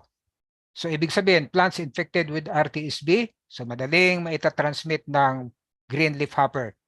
Pag plant infected with RTBB alone, yung bacilliform lang, hindi makukuha ng green leafhopper. Hindi matatransmit ang RTBB. So ang ibig sabihin, yung RTSB, yung spherical virus helps in the transmission of yung bacilliform na virus. Ibig sabihin, yung plant infected with RTSB Kailangan mag-feed muna doon ang green leaf hopper bago niya makuha itong RTBB. So RTBB is transmitted. But if both viruses are present in the plant, RTBB is also transmitted. So ang ibig sabihin nito, yung RTSB helps in the transmission of the bacilliform virus. So yung tungro incidence depends on availability of the virus sources and availability of the vector or the vector population. So ibig sabihin na kahit mayroong vector population, marami kang green leaf hoppers, kung wala namang source ng virus, hindi dadami. In the same manner na kahit mayroon kang source ng virus, kung wala namang vector, hindi rin dadami ang tungro. And the primary sources of tungro viruses are the infected stubbles, infected volunteer rice, and infected plants in nearby fields. So wala ngang tungro yung iyong field kung ang kapitbahay mo naman, kung kalapit mo na farmer ay mayroon palang tungro, so pwedeng pumunta sa iyong field kung mayroong source, kung mayroong vector, yung green leaf hoppers. So yung tungro management, you can use resistant varieties. This is the most, again, sinasabi natin, most practical and economical. Mayroong varieties na resistant to the virus. Mayroon ding mga varieties na resistant to the vector, ay mayroon tayong mga tinatawag na tolerant varieties. Okay, so pwede natin gamitin any of these. Or mas maganda kung ang iyong variety ay resistant to both virus and the vector. Ito yung mga cultural measures to eradicate virus sources and reduce the population of insect vectors. Nabanggit ni paring Pio kanina, yung synchronized planting ay dito sa tungro with distinct fallow period between cropping and the avoidance of late plantings. Dahil ang mga green leaf hoppers gusto nila mag-feed doon sa mga younger plants. So kung huli kang nagtanim, ay simpre younger yung plants mo, doon lilipat yung mga hoppers. And then practice rugging, but rugging is effective only under low disease. So pwede mo lang maging effective lang ito kung kakonti pa lang ang tungro sa iyong field. And plow infected stubbles immediately after harvest. That would reduce inoculum sources and destroy the eggs and breeding sites of the green leaf hoppers. Now this is the last disease, rice grassi stunt. It is caused by the rice grassi stunt virus. And this is common in areas where rice is grown continuously all year round. Generally, its occurrence is not widespread. It becomes serious only when there are brown plant hopper outbreaks. Yung pinagpakita kanina ni Dr. Javier, yung nagkakaroon nga ng hopper burns dahil marami ang brown plant hoppers. So this is transmitted by the brown plant hopper, tinatawag na nila Parvata logens, and both nymphs and adults are efficient vectors. The plant hoppers need to feed for at least 30 minutes to acquire the virus. Hindi katulad nung binanggit natin kanina dun sa tungro, yung very short period lang, about mga 5 to 10 minutes. Dito, medyo matagal, about 30 minutes to acquire the virus. And there is incubation period. Ang incubation in the plant hopper is about 10 days. Hindi katulad doon kanina sa binanggit natin sa tungro na pagka naka-feed na siya, ay mai-transmit niya na kaagad yung virus. And the virulliferous insects can transmit the virus throughout their life. Pero hindi lang nadadala doon sa eggs. So the virus cannot be transmitted via the eggs or the brown plant hopper. Ang symptoms, nakita na rin niyo kanina sa slide ni Dr. Javier, there is severe stunting and excessive tillering, upright plant growth, and usually grassy and rosette appearance of the plants. So katulad nito, talagang severe ang stunting pero napakarami niyang tillers. And ito, ang dahon niya ay parang greenish yellow. Yon. So the leaves would remain yellow even after application of sufficient nitrogen fertilizer. And pag matagal na, kung minsan makikita natin ang numerous small rusty spots or patches on the leaves which merge into blotches and the plants fail to produce panicle. So wala kang maaani kung hindi nagpo-produce ng panicle yung palay. And disease management, again, plant-resistant varieties, synchronized crop establishment. Yung sabi natin synchronized kasi nga kung ikaw ay huli, ay doon papunta lahat ulit yung mga brown plant hoppers.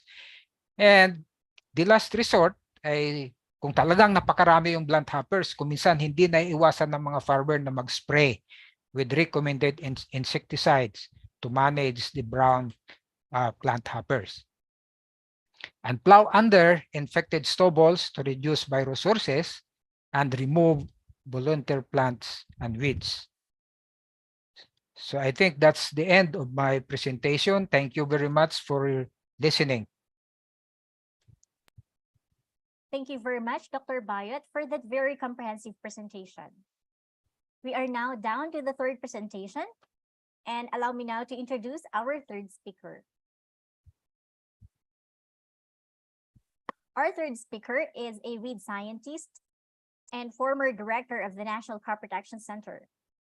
He was the former head of the Training and Extension of NCPC and former head of Technical Services of FPA Quezon City.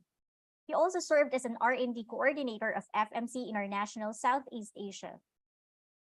As a weed scientist, he has been involved in research, development, extension activities on weed management research and control strategies in rice, corn, vegetables, sugarcane, and plantation crops.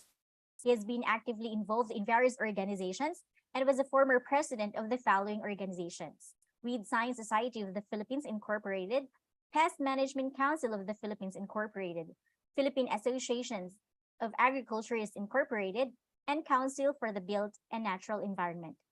Currently, he is serving as a president of the PMCP Foundation Incorporated. He has also received various awards, and one of the most recent awards he received was the National Presidential Lingkod Bayan Award for the Coraginan Project. To discuss integrated weed management in rice, let us all welcome Dr. Gil L. Magsino. Thank you very much, Jennifer, for the kind introduction. So please allow me to share my screen.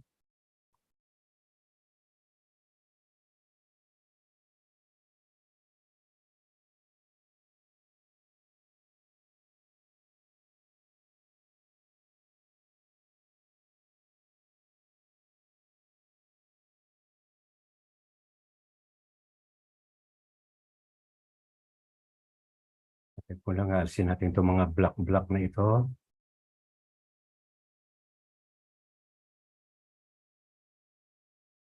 All right.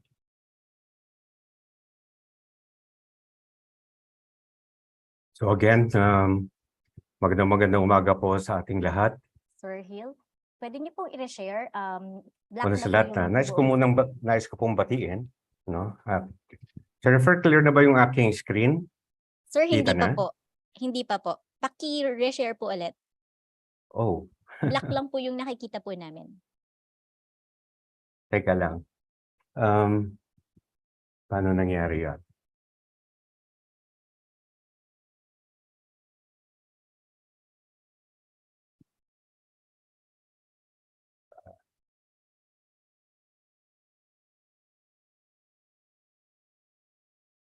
Anong gagawin ko? Teka, Close niyo sandali lang po ha. ulit, sir. Stop niyo po muna yung screen sharing, tapos ulitin niyo na lang po ulit. Okay. Screen share uli ako? Yes, sir. Screen share.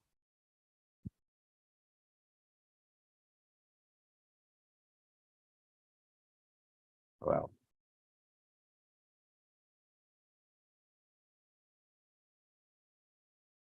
Teka lang ha.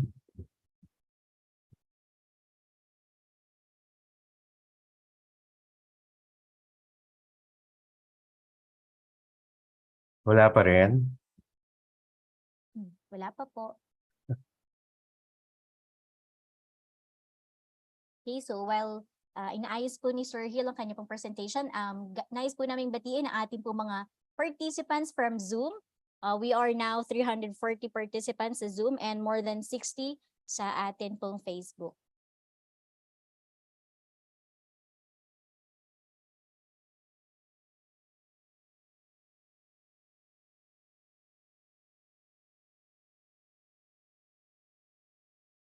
Wala pa rin? Jennifer, wala pa rin? Opo, wala pa po.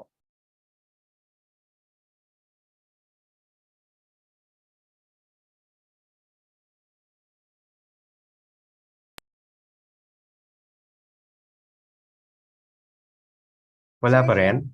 gusto niyo po i-assist na po kayo ni Miss Char. Siya na po ang mag-share ng slides niyo po. Wow. Okay, sige, sige. Okay po. Anong nangyari kaya?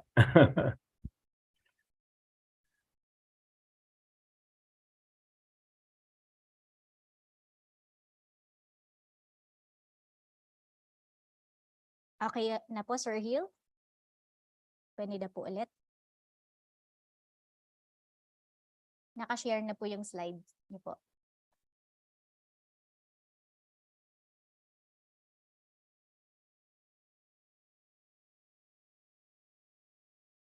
Nakashare na? Hindi pa rin.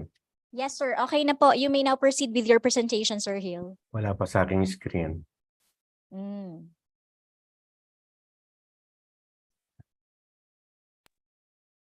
Sir Hill, nakashare na po. So you may view doon sa Zoom. Okay.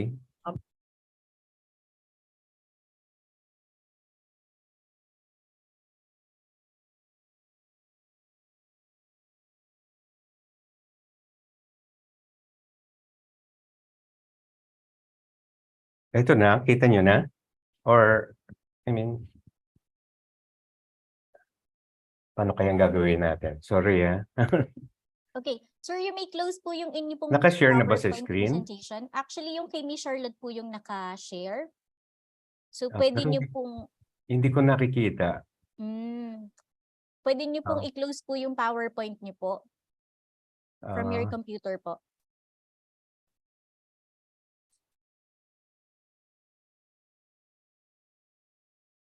okay.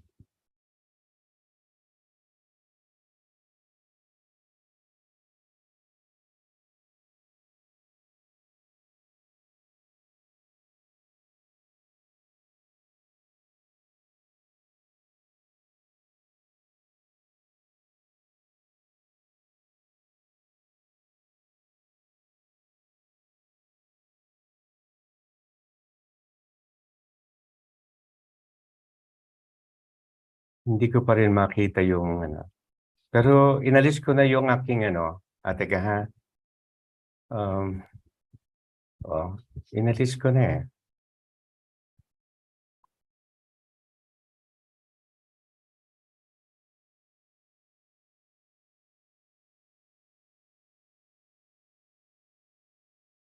Kita niyo na po, sir. Sir, kindly open your Zoom window. Yung window for Zoom.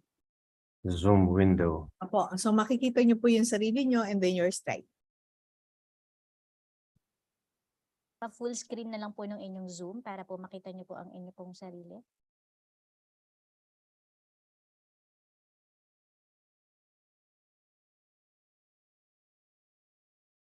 Halimbawa, Zoom window rito.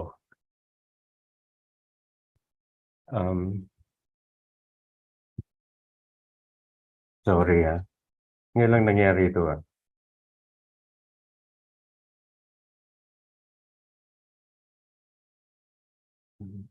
Okay, while inaayos po na ating pong tech team ang ating pong presentation. So, nais ko po munang batiin ang ating pong mga participants from Central Luzon State University. We also have from University of Southern Eastern Philippines. We also have from PhilRice, Isabela. DOST PNRI. We also have from Cagayan State University. Hello po sa mga taga-Indophil, Philippines. From Jardine Distribution Incorporated. Okay, we also have from CBSWA, Sorsogon State University. Yan. So meron din po tayong mga participants from NMAX LRC Bukidnon. Yan po. Sir, mag-leave muna ako sandali ng webinar. Then pasok uli ako. Is that okay? Sige po, Sir, sir. Okay po, sir.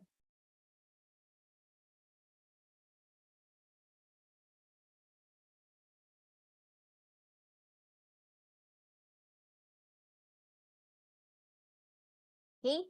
So sa ating po mga participants, nais din po namin malaman yung mga nasa Zoom kung saan po kayo nanonood ngayon. Maaari niyo pong i-type sa ating pong chat box ang inyong pong pangalan at kung saan po kayo nanonood sa oras na ito. Okay?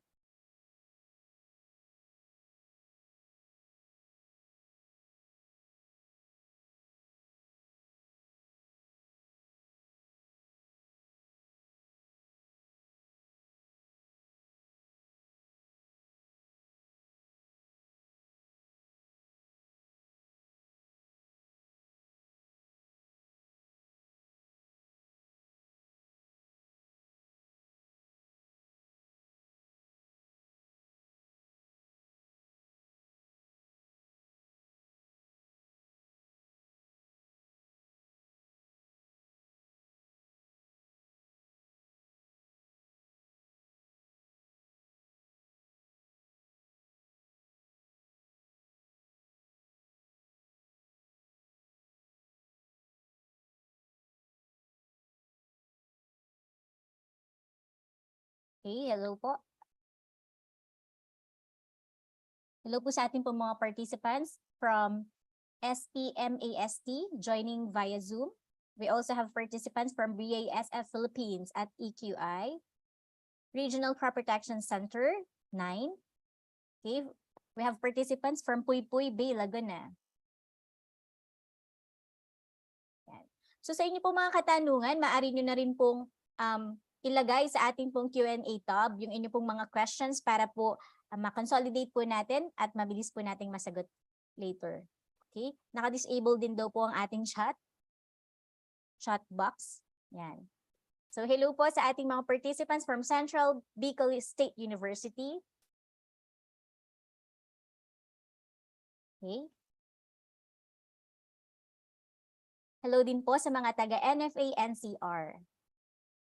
Okay, so ngayon po ay mag-proceed po muna tayo sa ating pong susunod po na speaker.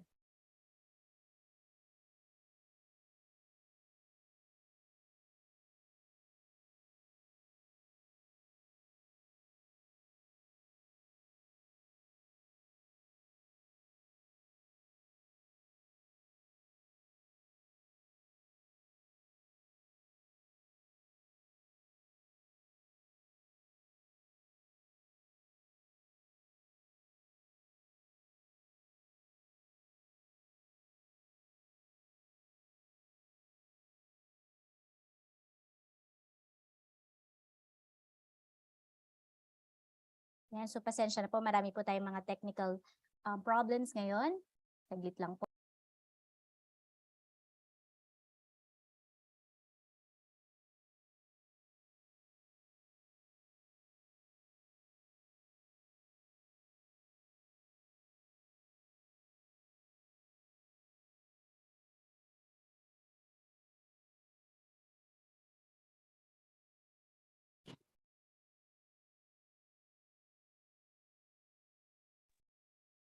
Yan. So, Sir, proceed si po Rico muna. tayo. Sir? Si Rico muna. Ako, sir, si Sir Rico po muna. So, ipapakilala ko lamang po muna ang ating pong third speaker for Sige. this, at this time. So, ang ating pong third speaker is a retired university researcher at NCPC CAFS UP Los Baños. He has a bachelor's and master's degree in zoology and a PhD in environmental sciences. His field of expertise is rodent management, mammalian toxicology, and aquatic sales. He has more than 20 years of research and 10 years of experience in teaching. He developed and registered 3 second-generation rodenticides. He is an environmentalist with an advocate for saving rivers and the sea. As a researcher, He experienced working on Asian corn borer, fall armyworm, and bird management in rice. He also did toxicological studies using rats, guinea pigs, and rabbits to test product safety. He is a consultant for environmental impact studies and strategic environmental assessment.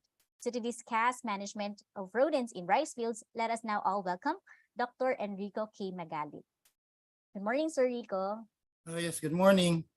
Nice to be here with you this morning to talk on rodents in rice fields. Somebody will assist me in the slide presentation. So I've been working with rodents since 1979, that's more than 40 years, and still working on rodents up to now, and presently on toxicological studies. So for this today, we'll be talking about rodents in rice fields. So next slide, please.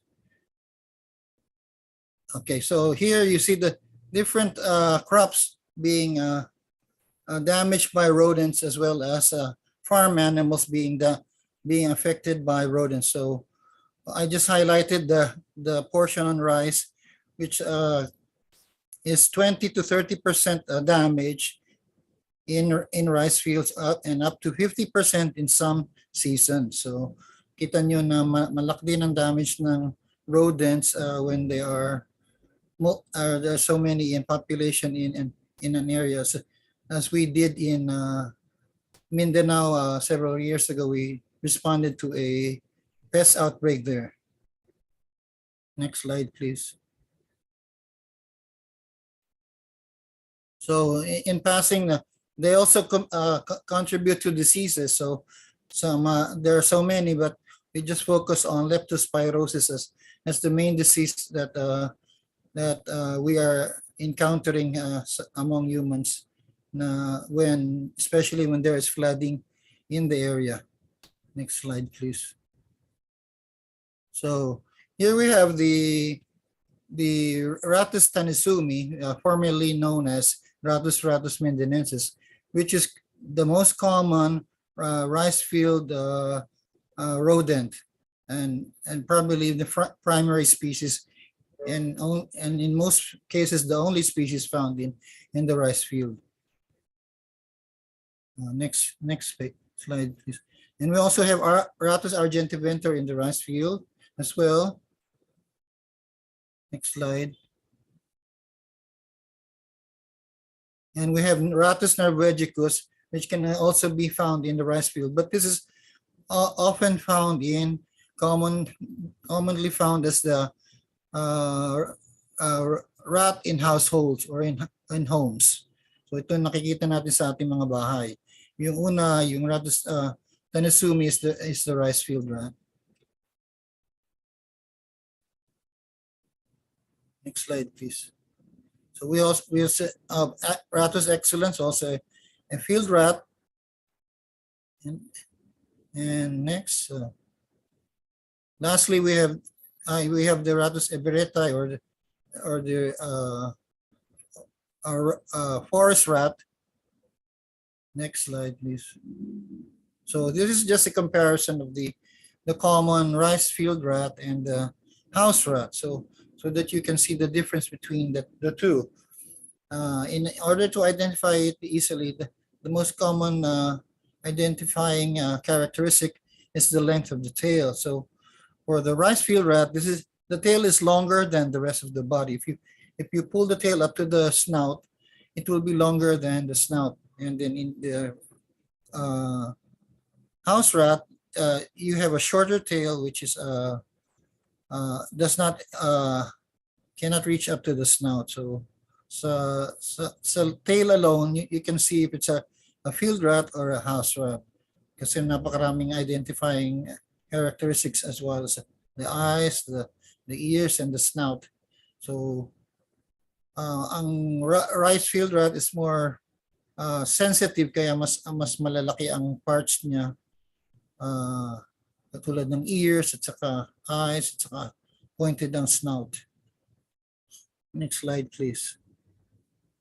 So this is just to describe the rice field rat, or called the black rat. So commonly this grows up to about 1/4 kilo in size, and the tail is longer than the head and the body. And here's the hind foot and the ears. And the most distinguishing characteristic of the species is the 5 pairs of mammary glands. So itong nakakapag-identify na ito ay Rattus tenasuma. You have 5 pairs of mammary glands, which we will see in the next slide. So here you can see the mammary glands. There are 5 pairs where there are a pair of cervical mammary glands, 2 pairs of thoracic mammary glands, and 2 pairs of abdominal mammary glands. So pag nakakita kayo ng 5 pairs of glands, this is most likely certainly the Rattus tenasumi. Next slide, please. So Rattus norvegicus is the brown rat is the common house rat, which can grow up to half a kilo. So it's actually bigger in the house because there are no predators there. They have smaller ears and the feet are all white, and the mammary formula is 6 pairs of mammary glands. So makikita nyo there are more mammaries in the house rat than the field rat. So yun ang pinakamadaling identification ng species in terms of mammary name and the number of mammary glands. Next slide, please. So just in passing, the Rattus excellens or the Polynesian rat is much smaller. So commonly in up to 65 grams, so napakaliit, can often be mistaken for being a mouse, but it has a different characteristics as well as ang mammary nila ay 4 pairs, so total of 8 mammary glands. Next slide, please. So we have the Rattus argentiventer, which is also a rice field rat, which has it grows to almost as big as the Rattus norvegicus.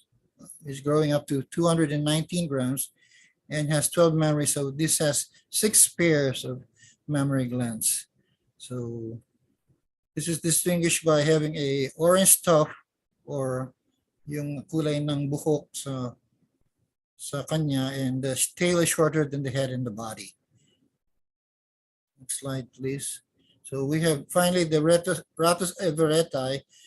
You will not commonly find this unless the rice field is near a mountain, like in our place, which is Mount Makiling. You can find Rattus everetti, but they are very rare. So these are larger than the Rattus tenasumi, going up to 390 grams or almost 400 grams in weight, and has a mammary formula of 4 pairs of mammary glands. So the tail is also relatively shorter than the body. Next slide, please. So this basic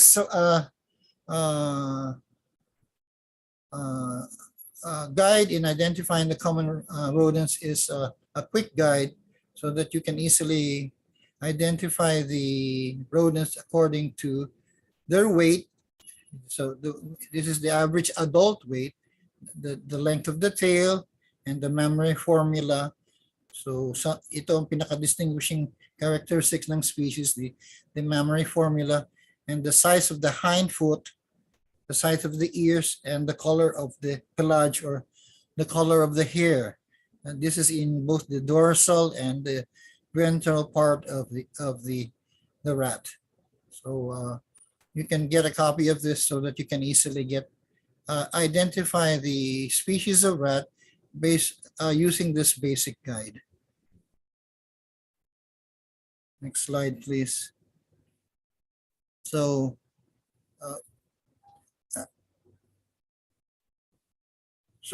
you can see that the gestation period is very short, only 21 days, and the litter size is very large, so that if you have a pair of healthy reproductive rats, they can grow up to a population of 2,000 in a matter of 1 year. That is, if there's enough food and there are not so many predators. So the common predators for the rat is the Saan kaya nakalagin yung aking isa? hello. So the common uh, uh, uh, biological enemy of rats are the snakes, which is Naja philippinensis, or the Philippine cobra, and occasionally we have the hawks and the civet cat, which can also be coming from the forest. So here you can see that in normally they can live up to 1 year, but under ideal conditions, when there is a lot of food, a lot of water, not many natural enemies, they can live up to 3 years. Next slide, please. So these are just some other tests that I do now as a consultant with the NCPC. Next slide, please. So let's go now to the control methods in how to control this pest in rice. So pinaka-importante is to remove all trash within 200 meters.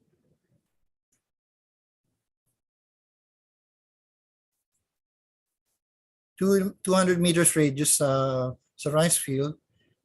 Cut grass and all vegetations around the rice field to 2 meters. So dapat malinis yung kapaligiran ng rice field, and remove all water sources within the vicinity. Kasi ang pinaka-importante, isa sa pinaka-importante, aside from the food sa rat, is sources of water. Pagka walang source of water, they will the tendency is to find a more suitable feeding ground. So we should apply one control method alternatively sa bawat rice field or rice. Oh yes, next slide please. So ito yung pinaka first method of controlling is by blanketing, or ang ginagawa natin is to use a flamethrower sa mga rodent burrows na ganito, and just leaving one open para lumabas yung rats, and then the rats will be captured through blanketing or using a net, and they are caught live. So ito yung pinaka-safe at saka pinaka non-toxic way of controlling rats. Next slide please. So this is another burrow. Yung unang burrow is within the rice field. Ito yung burrow outside the rice field, yung sa paligid na nalabas sila. So normally dun sila lalabas talaga sa outside the rice field. Next slide please. So another way of controlling aside from blanketing is the use of live traps. So itong nasa left is a live trap.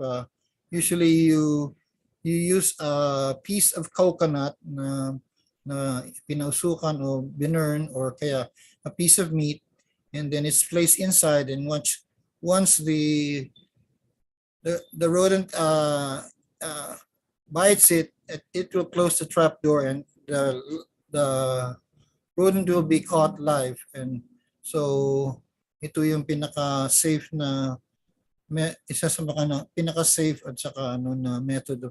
Only dapat pagka may na-capture na rat, this live trap should be taken immediately so that they do not warn other rats na this is a method of controlling them.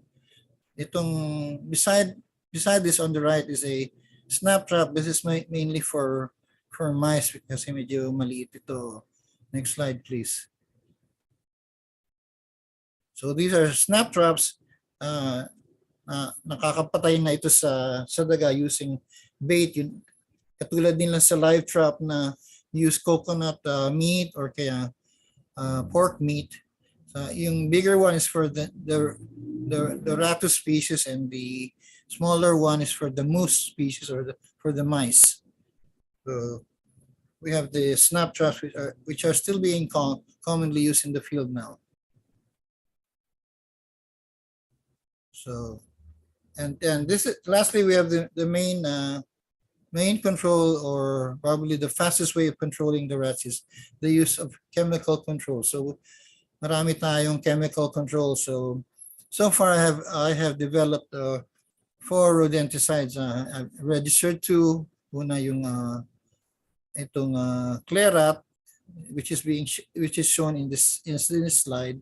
We have Storm, which is a second registered product. Both are commercially available sa ating agrochemical distributors. And then I have developed 2 more wax blocks using diphacinone as the chemical. Next slide, please. So this is the method of baiting sa rice field. So sa isang pilapil, you usually put 5 blocks of this rodenticide to control it. Next slide, please. So this is just a view of the rice field. Next slide, please. And this is really, so this is the way to bait a rice field. So normally, just to control or to prevent damage to the rice, you put 15 blocks of the rodenticide in a rice field. Unang-una is in the second pilapil, or the second row. You put 5 blocks or 5 baiting stations equally placed along the pilapil, and then the next is the most central pilapil with also 5 blocks or 5 baiting stations, and then the last 5 rodenticides or baiting stations are placed in the second to the last pilapil in a rice field. So you can use any of the 4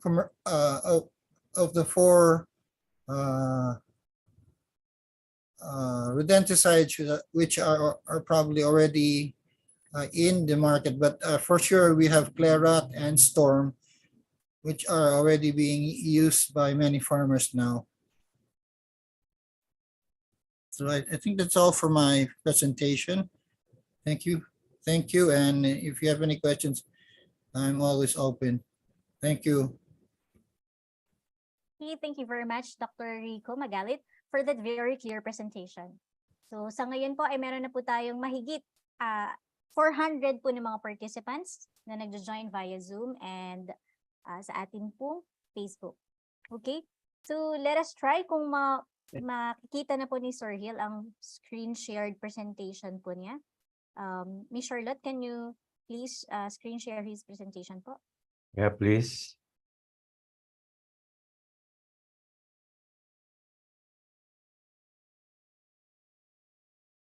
So shoutout po sa ating po mga participants from DA, PQS, Port of Mindoro. Hello po sa inyo dyan. From Plant Quarantine of Bacolod. Meron din po from LSPU and CAPIS. We also have participants. Yan. Meron din po from LGU Calamba, Agricultural Services Office. Hello po kay Ms. Grace Rodriguez. Yan. Sir Hill, kita nyo na po? Yes, thank you. So welcome back sa akin. So we're now giving you the floor, Sir Hill. yeah, please. So the topic is now, after the insects, the diseases, and the rats or rodents. Now let's go to the world of the weeds. So this is integrated with management in rice. But then gusto ko lang ituloy, binabati ko muna ang ating director, CPC Director, si Dr. Bambi, ang ating Deputy Director, si Dr. April, at sa inyo po lahat dyan sa inyong training team. At sa lahat po ng ating audience, and we hope na meron po sana tayong farmers na naka-tune in sana. So para sa inyo po itong lahat. Okay, please. Ito po yung dadalhin ko This morning, para sa ating lahat, what are the approaches in managing weeds? Why do we need to manage or control weeds? When is the best time to control weeds? And how will you plan your management to control weeds? And of course, we'll be providing you some FEA-registered products, specifically in rice.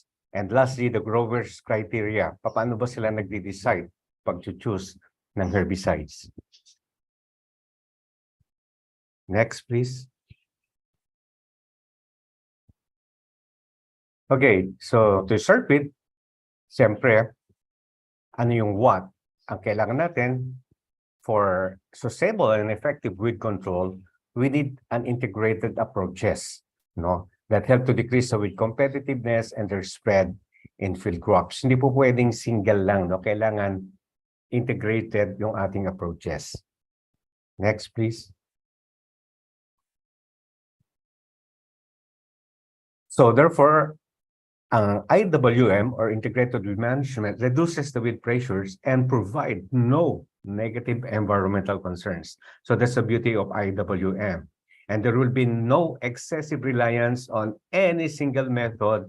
Therefore, it's a good tool for managing and preventing herbicide-resistant weeds. Ito yung nakikita natin na talagang napakahirap na magiging problem natin with respect to managing weeds, yung herbicide-resistant weeds. So IWM is very, very logical and important. Next, please. So again, IWM in crops are ecologically based. The strategy for long-term weed management and decision-making process depends on site-specific basis. So the integration of your weed control management or integrated weed control management depende, no, kung ano yung depende sa environment and whether transplanted dyan or direct seeded or dry seeded.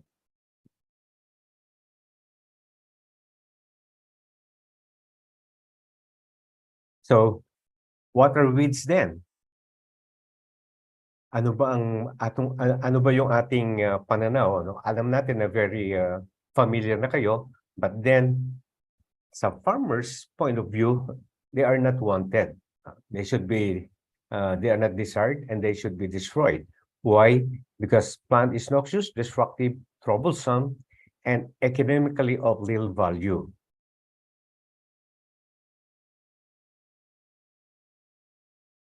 Next, please. So generally, ang pag-define ng weeds depende sa mga tao, no? Depende ano yung ating trabaho, ano yung ating ginagawa. So simply, kung farmers ka, you don't like the weeds, so unwanted sa kanila. They are not desirable. Pero kung ikaw ay isang scientist doing some medicine, etc., you know, ang weeds ay isa po sa magandang source ng medicine like the tawa-tawa or euphorbia, the paragis or the Eleusin indica. Now, on the UST, nagre-research sila, no? That is source of medicine. And then, kung ikaw ay albularyo, siyempre, most wanted sa iyo mga damo kasi nga source of medicine. Okay? And many more.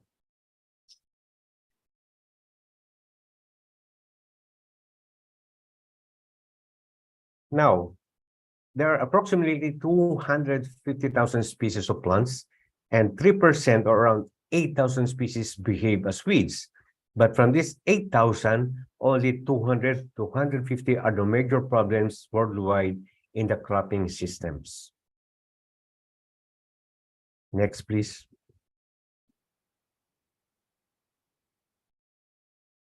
Bakit ba sila weeds, no? Bakit pa problematic and they are undesirable? Now, ito yung mga characteristics ng weeds, no? That's why ang farmers, they don't like these weeds. Yung rapid population establishment. Why? Because of the abundant seed production. You know, per single plant, thousands of seeds ang pinuproduce per single plant. And maganda po yung kanilang power of seed dormancy. Magja-germinate lang sila kung favorable yung environment. That's why meron silang long-term survival sa buried seeds. Sa ating pag-aaral sa mga literatures, from 17 years to 30 years. Pag favorable yung environment, pag nahukay yung seeds, still they can survive. And then yung adaptation niya for spread, no? Madali siyang mag-spread through wind, through water, through animals and human as well. And then the presence of vegetative reproductive structures. Okay, ito yung main characteristics ng perennial weeds. So pag sinabi natin perennial, these weeds can survive in more than 1 year, 2, 3 years, depende sa kanilang vegetative propagules. One good example is this Imperata cylindrica or kugon grass. Ang vegetative reproductive structures ng kugon grass, yung kanyang modified roots, we call it stolons. Kaya kung makikita niyo sa mga bulubundukin o sa isang lugar, makakakita ko yung puro kugon grass yan. Kasi pag nagtabas ng kugon, yung kanyang stolon, no, yung stolon niya, no, yung kanyang modified root system, yung stolon, pag tinadtad mo ng 20 yung stolon, akala ng farmer pag tinadtad niya yung stolon, no, mamamatay yung kugon. Pag tinatad mo into 20 pieces, 20 new species or new kugon yung mabubuhay at magsusurvive.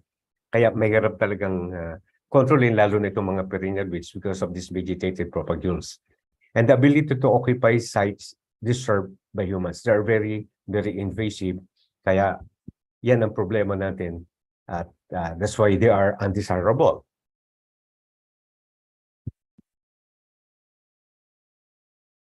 So, bakit may problema tayo sa damo? Alam natin, ang rice plants at ang damo, ang weeds associated sa rice crops, pareho silang halaman. They have the same plants. So, kung ano po yung ikabubuhay ng rice at ikagaganda ng rice, yun. The same resources, water, light, soil, nutrients, and space, yan din ang kailangan ng weeds, no? Ng damo. Kasi pareho silang halaman. So, same resources ang kailangan nila. Kaya dyan sila primarily nagkukumpit. Pero may paraan tayo para mas may advantage ang rice compared sa wheat. So later, pag-aralan natin yan. It reduces crop quality by contaminating the commodity. Of course, interfering with harvest. Pag masyadong maraming damo, mahirap mag-harvest. Particularly kung direct-seeded rice tayo. Serving as source for crop diseases and providing shelter for insects. Binanggit yan ni Dr. Salz at saka ni Dr. Pio, no? Yung weed removal is very important to them. Limiting the choice for crop rotation sequences and cultural practices, siyempre, kung maraming damo, it's difficult to rotate the crops as well. Next, please. Okay. Ang weeds, they have this allelopathic property. They can produce chemical substances, no, that serve as allergens or toxins to humans, animals, or crop plants. Ginamit ko na rin lang yung kugon as an example, yung Imperata cylindrica. Alam niyo po ba ang kugon, Cyperus rotundus, and other weeds, meron silang allelopathic property, meaning nag-e-exude sila ng toxins sa root system at yun ay kanilang ikakalat sa rhizosphere, no, ng mga sa root system ng mga katabi niyang mga halaman, papatayin nito. No, yung mga kapitbahay niyang halaman na nakikisilong sa teritoryo ng kugon, magpuproduce ng toxins para yung all other weeds na nandun na hindi niya kapamilya, papatayin niya yan. Kaya kung makikita niyo, di ba, sabi ko sa inyo kayo na pag pumunta kayo sa bundok, puro kugon yan. Wala kayong ibang damo na makikita. And that is exactly because of allelopathic property or toxins exuded by the root system by this weed. Of course, they are unsightly, no? They're dominant, aggressive, and attractive. That's why they can displace native species kasi invasive nga sila. So therefore, we would like to manage the weeds in economical and practical way in order to produce food, feed, fiber for humans and animals. So that's why in this context, the negative impact of weeds indirectly affect all the living beings. Take note, manage in economical and practical way. Yan yung ituturo ko sa inyo maya-maya as we go along. Okay. Gusto ko ipakita muna sa inyo, no? Alam kong familiar na rin kayo dito, pero doon sa hindi pa masyadong familiar, ito yung mga most common or major weeds associated sa rice crops. Okay? I'll give the scientific name, English name, local name, life cycle, and the group. So this one is Leptocloa chinensis. It's a Chinese sprungle top. Tagalog, tawag po natin dyan, tambo-tambo. Kung titignan yung inflorescence niya, tambo-tambo ang tawag. This is an annual weed. No, pag annual, bibigyan ko lang po ng emphasis, no? Hindi na natin masyado ginagamit yung perennial weed. Annual and perennial. Ang annual, living within a year. Nagtanim kayo ng palay, yung damo na associated sa kanya, pag nagtumanda na yung palay, nag-harvest na, mamamatay na yung palay, namamatay na rin. Side by side, yung mga annual weeds. So they are living within that season or within a year. Compared sa mga perennial, more than a year, no? 2 or 3 years because of their vegetative propagules. So sa group naman, ito po yung grass. Ang grass, gusto ko lang ipagbigay alam sa inyo, kung makikita nyo sa picture, okay, parallel venation, no? Pahaba, patulis, pahaba yung kanyang dahon, pero ang kanya pong stem ay rounded, matigas, at mayroon pong nodes and internodes, may buko-buko ang tawag natin. Yun ang main features ng mga grasses. Next slide, please. So inuuna natin puro grasses. So this is Echinocloa cruzgali. Ang tawag po ng mga farmer dito is bayakibok or television. I don't know why television, maybe dapat antena ang tawag nila dito, but yung television ang tawag ng mga farmers. Annual and grass, uli itong Echinocloa cruzgali. Next, please. Okay, ito yung kanyang kapatid, Echinocloa glabrescens, marapagay or television, dahil pareho nga silang Echinocloa. Again, an annual weed and a grass weed. So kita niyo no, yung buko-buko, yung stem, mayroong nodes and internode, rounded at matigas yan. Another grass weed, Echinocloa colonna. So tatlong Echinocloa, yung kalaban ng palay, no? The cruzgali, the glabrescens, and the colonna. Ang tawag ng farmer dito, pulang puwit, kasi ang base nito is purple or reddish. Again, an annual weed and a grass weed. Next, please. Schemum rugosum, trigo-triguhan. Kung makita nyo, kanyang inflorescence, parang trigo-trigo yan pag pinagputol-putol natin. Again, an annual and a grass weed. Itong trigo-triguhan na ito, kung pupunta kayo sa Iloilo, pupunta kayo sa Nueva Ecija, particularly sa mga direct seeded rice, ito po yung isa sa napakahirap ng kontrolin na grass weed, itong Schemum rugosum. Next, please. Okay. Punta naman po tayo sa pamilya ng mga broadleaves. No? Ang broadleaves, of course, makita nyo, broader yung leaf lamina, malalapad yung mga dahon. So nasa screen natin yung Ludwigia octovalvis. Ang tawag ng farmer dito is kahoy-kahoy. Annual po siya. Itong annual broadleaf ito. Next. Ludwigia perennis. Kahoy-kahoy din ang tawag din dito kasi katulad dito ng isang Ludwigia kanina, annual broadleaf. Bypassing lang yung gagawin natin, no? Because of in the essence of time. Sphenoclea zeylanica, ito yung silisilihan, annual broadleaf weeds. Since 1984, sa pag-aaral natin sa weed science, ito na yung initially na nagkaroon ng resistance sa 2,4-D.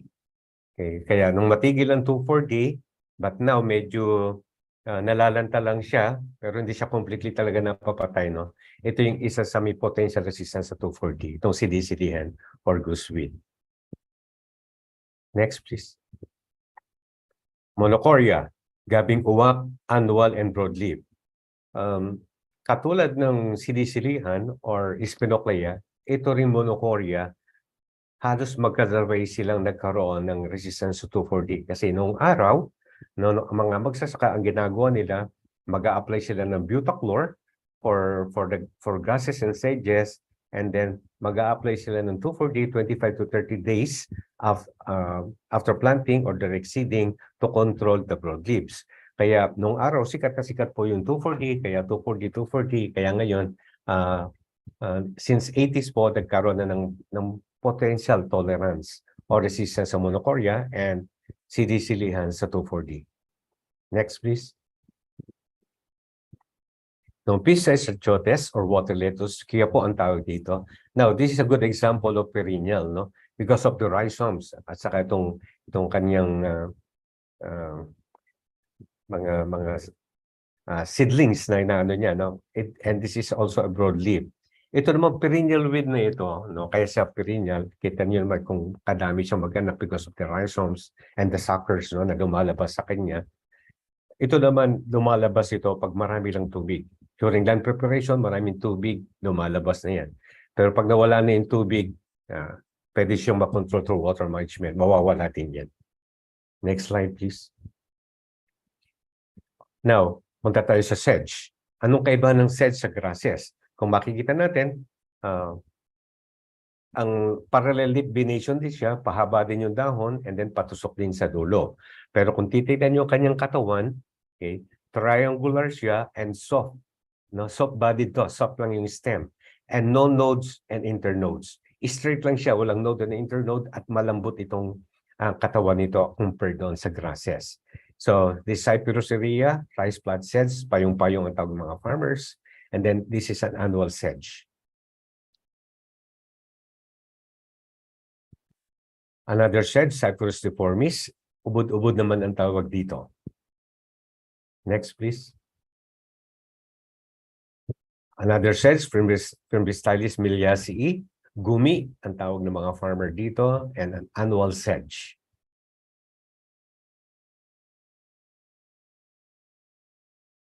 Okay. So, doon sa tatlong grupo ng weeds, grasses, sedges, and broadleaves, ang pinaka-competitive dyan, no? Pinaka-competitive pagdating sa rice plants ay yung grasses, followed by broadleaves, and pangatlo yung sedges. So, again, sinasabi ko lang ito, no, para at least malaman nyo na lalo sa rice plants, ang grasses at saka yung grass plants, they belong to the same family, grass family or Poaceae. Kaya magkapamilya talaga sila at mas malupit yung kanilang mga competition. Now, with respect to the weed management strategies, sa rice plants specifically, meron tayong tinatawag na cultural practices and field sanitation. Ang number one dito sa ating cultural practices, the very popular hand weeding. Okay. So, pero appropriate lang to for small weed infestation and cultivated areas. Dahil sa napakahirap na ng labor ngayon, yung farmer's labor napakahirap na. And take note, very expensive ang hand weeding. You need 30 man days, no, to hand weed a hectare. 30 man days, and then kung pang 500 per man day, so you will spend 15,000 sa hand weeding lang in a hectare. No? Samantala kung gagamit kayo ng ibang approach, so hindi kayo gagastos ng ganung kalaki. But then this is a very effective, but then laborious and expensive. Next, please. Okay. Prevention. Ang prevention, ito yung ating field sanitation. Okay, monitoring of sources of new weeds in the area, avoiding weeds to seed set in the crop fields, destroying propagules of perennial weeds. Now, ito yung actually, pag nagle-lecture talaga ako, no, pagdating sa mga farmers, lagi ko sinasabi, kailangan tayo yung mas smart sa damo. Kailangan ma-outsmart natin yung damo. Hindi yung damo yung one step ahead sa atin. Lugi tayo doon.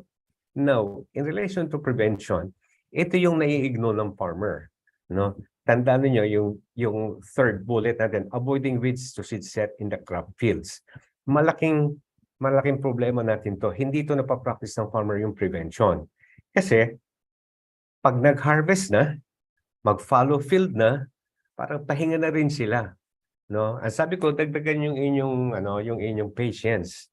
Kasi, pag follow period, yung mga weeds, no, yung mga weeds na nakatolerate ng herbicides, at may possible tolerance or resistance na yun doon sa herbicide, okay, mabubuhay yun. After harvest, may mga natirang mga weeds doon, lalaki yun, magmamature, magsisid set. Kaya, katulad na sabi ko sa inyo kanina, ang isang plant, thousands of seeds ang kanyang i-reproduce. So therefore, kung naka-harvest na, pahinga na ang farmer, okay, pinapabayaan na lang yung damo doon sa field na mag-seed set.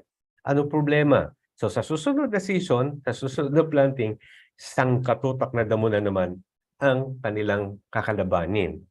So meaning, dapat itong prevention na ito, dapat ini-implement ito ng farmers. May logic yan eh. Kailangan yon. Lagi na lang ba tayong every time magtatanim sang katutak yung kalaban nating damo? So this is one reason. Inaalaw nating mag-seed-set. Paano pa kung may acquired tolerance or resistance sa yung damo na naka-seed-set, mas lalong mahirap yung problema natin. Kaya ito yung sinasabi ko sa mga farmers, no? Dapat i-outsmart natin yung damo. Hindi yung damo yung maka-outsmart sa atin. Please, avoid weeds to seed set. Kasi pag nag-seed set, yan ang magiging kalaban na naman sa susunod na season, gagastos na naman kayo, magpapagod na naman kayo. Pero kung ito ay pure protection na inyo, laging hindi natin na-allow yung seed setting sa field, okay? In the near future, pababas yung damo na magiging kalaban natin sa bukid. Take note of that. Next slide, please. Okay. Mechanical weed management, yan, perform through tillage, no? Yung mga mechanical, slashing method. Ito naman, yung mga slashing method, ano lang to, yung mga additional approaches para makontrol natin yung mga damo. Next slide, please. Mulching, of course, sa rice field, no, hindi tayo masyadong nagmamulch, pero sa mga vegetables, may mga mulching strategies tayo. But then, yung mga rice stubbles, no, pwede namang maging mulch din yun. So it will maintain soil structure, soil fertility, and reduce weed infestation. Yung mga mulches na yan, magiging source of nutrients yan later. So mulching is another way, no, para wag ma-expose yung lupa natin sa sunlight. Pag na-expose yung lupa natin sa sunlight, may water, weed seed germination yan. Next slide, please. Now, let's go to herbicide or chemical strategies. Again, katulad na sinabi ko kanina, no, although ang paggamit ng herbicide kasi is the most popular kasi always available at saka mas matipid ito, no? Compared sa hand weeding na 15,000, pag gumamit kayo ng herbicide, let's say sabihin na natin 1.5 yung per bottle. Tapos yung mag-spray is 500. So 2,000 lang expenses mo per hectare, okay, per application. So kaya marami pong gumagamit ng herbicide because this is, kumbaga sabi ko nga sa inyo, always available and easy to use. Now, meron tayong dapat tandaan paggamit ng herbicide. Kailangan alam natin yung given soil and environmental factors, the weed growth stage, the time of application, the product rate, and application technique. Itong how and why na ito, pagdating dito, explain natin yan sa mga susunod na slides. Now, gusto ko lang introduce sa inyo, no, yung mga iba't ibang herbicides na ginagamit ng ating mga magsasaka. Meron tayong tinatawag na pre-emergent herbicides. This is preventing the germination of the seeds. Meaning, itong herbicide na ito, okay, papatayin niya na mismo yung weed seeds. Mag-germinate pa lang siya, papatayin niya na ito. So, hindi na niya pinasisibol yung damo. Kaya, may mga farmer na gusto ito na ayaw na nilang may sumibol na damo. Bago sumibol, pinapatay na nila para may weed-free period na yung ating palay. Good examples are pendimethalin, butachlor, and pretilachlor. Okay. Now, gusto ko lang ipagbigay alam sa inyo, no, doon sa pre-emergent herbicide. Take note of this, no? Take note of this. Never apply pre-emergent herbicides sa dry soil. Dapat saturated or at least wet soil. Why? Hindi effective ang pre-emergent herbicide nyo kung dry soil kasi pag dry soil, hindi mag-germinate yung weeds. So ano kokontrolin mo? Lupa ang kokontrolin natin? No. Konting logic tayo, no? Kailangan, pag pre-emergent herbicide, kailangan wet yung soil or at least saturated para magkaroon ng initial weed seed germination. At pag nag-apply kayo pre-emergent herbicide, those herbicides will attack the cell division. So, papatay niya yon. Kaya, never do that na mag-spray kayo walang tubig. It's useless process. Now, punta tayo sa post-emergent herbicides, destroying the vegetative parts of the weeds and not necessarily their seeds. So, meaning, kabalikan ito ng pre-emergent. So, ang post-emergent, palalabasin mo na yung damo, sa kanya papatayin. Mamaya, may mga magandang example ako dito, no, how to illustrate na application of post-emergent herbicide. So good examples natin, metamifop, cyhalofop, fluacifop 2,4-D, pyribenzoxime, and bisprevac sodium as post-emergent herbicide. Next, please. So another kind of herbicide is the systemic herbicide. Tatawag din natin itong translocated herbicide. Okay. Ito dumadaan to sa vascular system of the plant, which is the xylem, daanan ng tubig, and phloem, daanan ng mga photosynthase. During photosynthesis, no, yung photosynthesis, yung light energy, okay, yung sunlight co-convert to light energy to proceed with photosynthesis. Para po sa mga farmers, no, ang photosynthesis po, yung pong dahon at yung sunlight, yung pong dahon, doon po nagluluto ng pagkain. Kailangan po yung may chlorophyll, green yon. And then yung light from the sunlight, yun po yung parang apoy na para matuloy yung pagsasaing.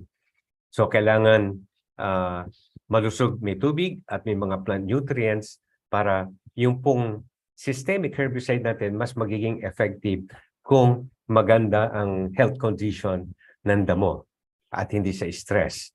So, a systemic, i-absorb yan, and after absorption, magta-transport yan doon sa mga target sites. And eventually, pag nasa target sites, papatay na niya yung mga damo. So, ang systemic, no, maraming pinagdadaanan ng systemic herbicide. Kaya dapat maganda yung formulation ng herbicide mo, maganda yung lip surface sa mga damo. Anyway, more details i-explain ko pagdating natin sa application technique. So good example ng systemic herbicide, no? Na systemic, that's why ang mga post-emergent herbicides, tumatagal yan ng 4 days, 5 days, 6 days, 7 days bago natin makita yung symptoms or efficacy of the herbicide. And examples natin, glyphosate, atrazine, and cyhalobutyl. Next, please. Okay. Let's go to non-selective herbicide. Ang non-selective, tawag din natin dito is knockdown. Kills all kinds of plants. Missing ng non-selective, wala pong pinipili.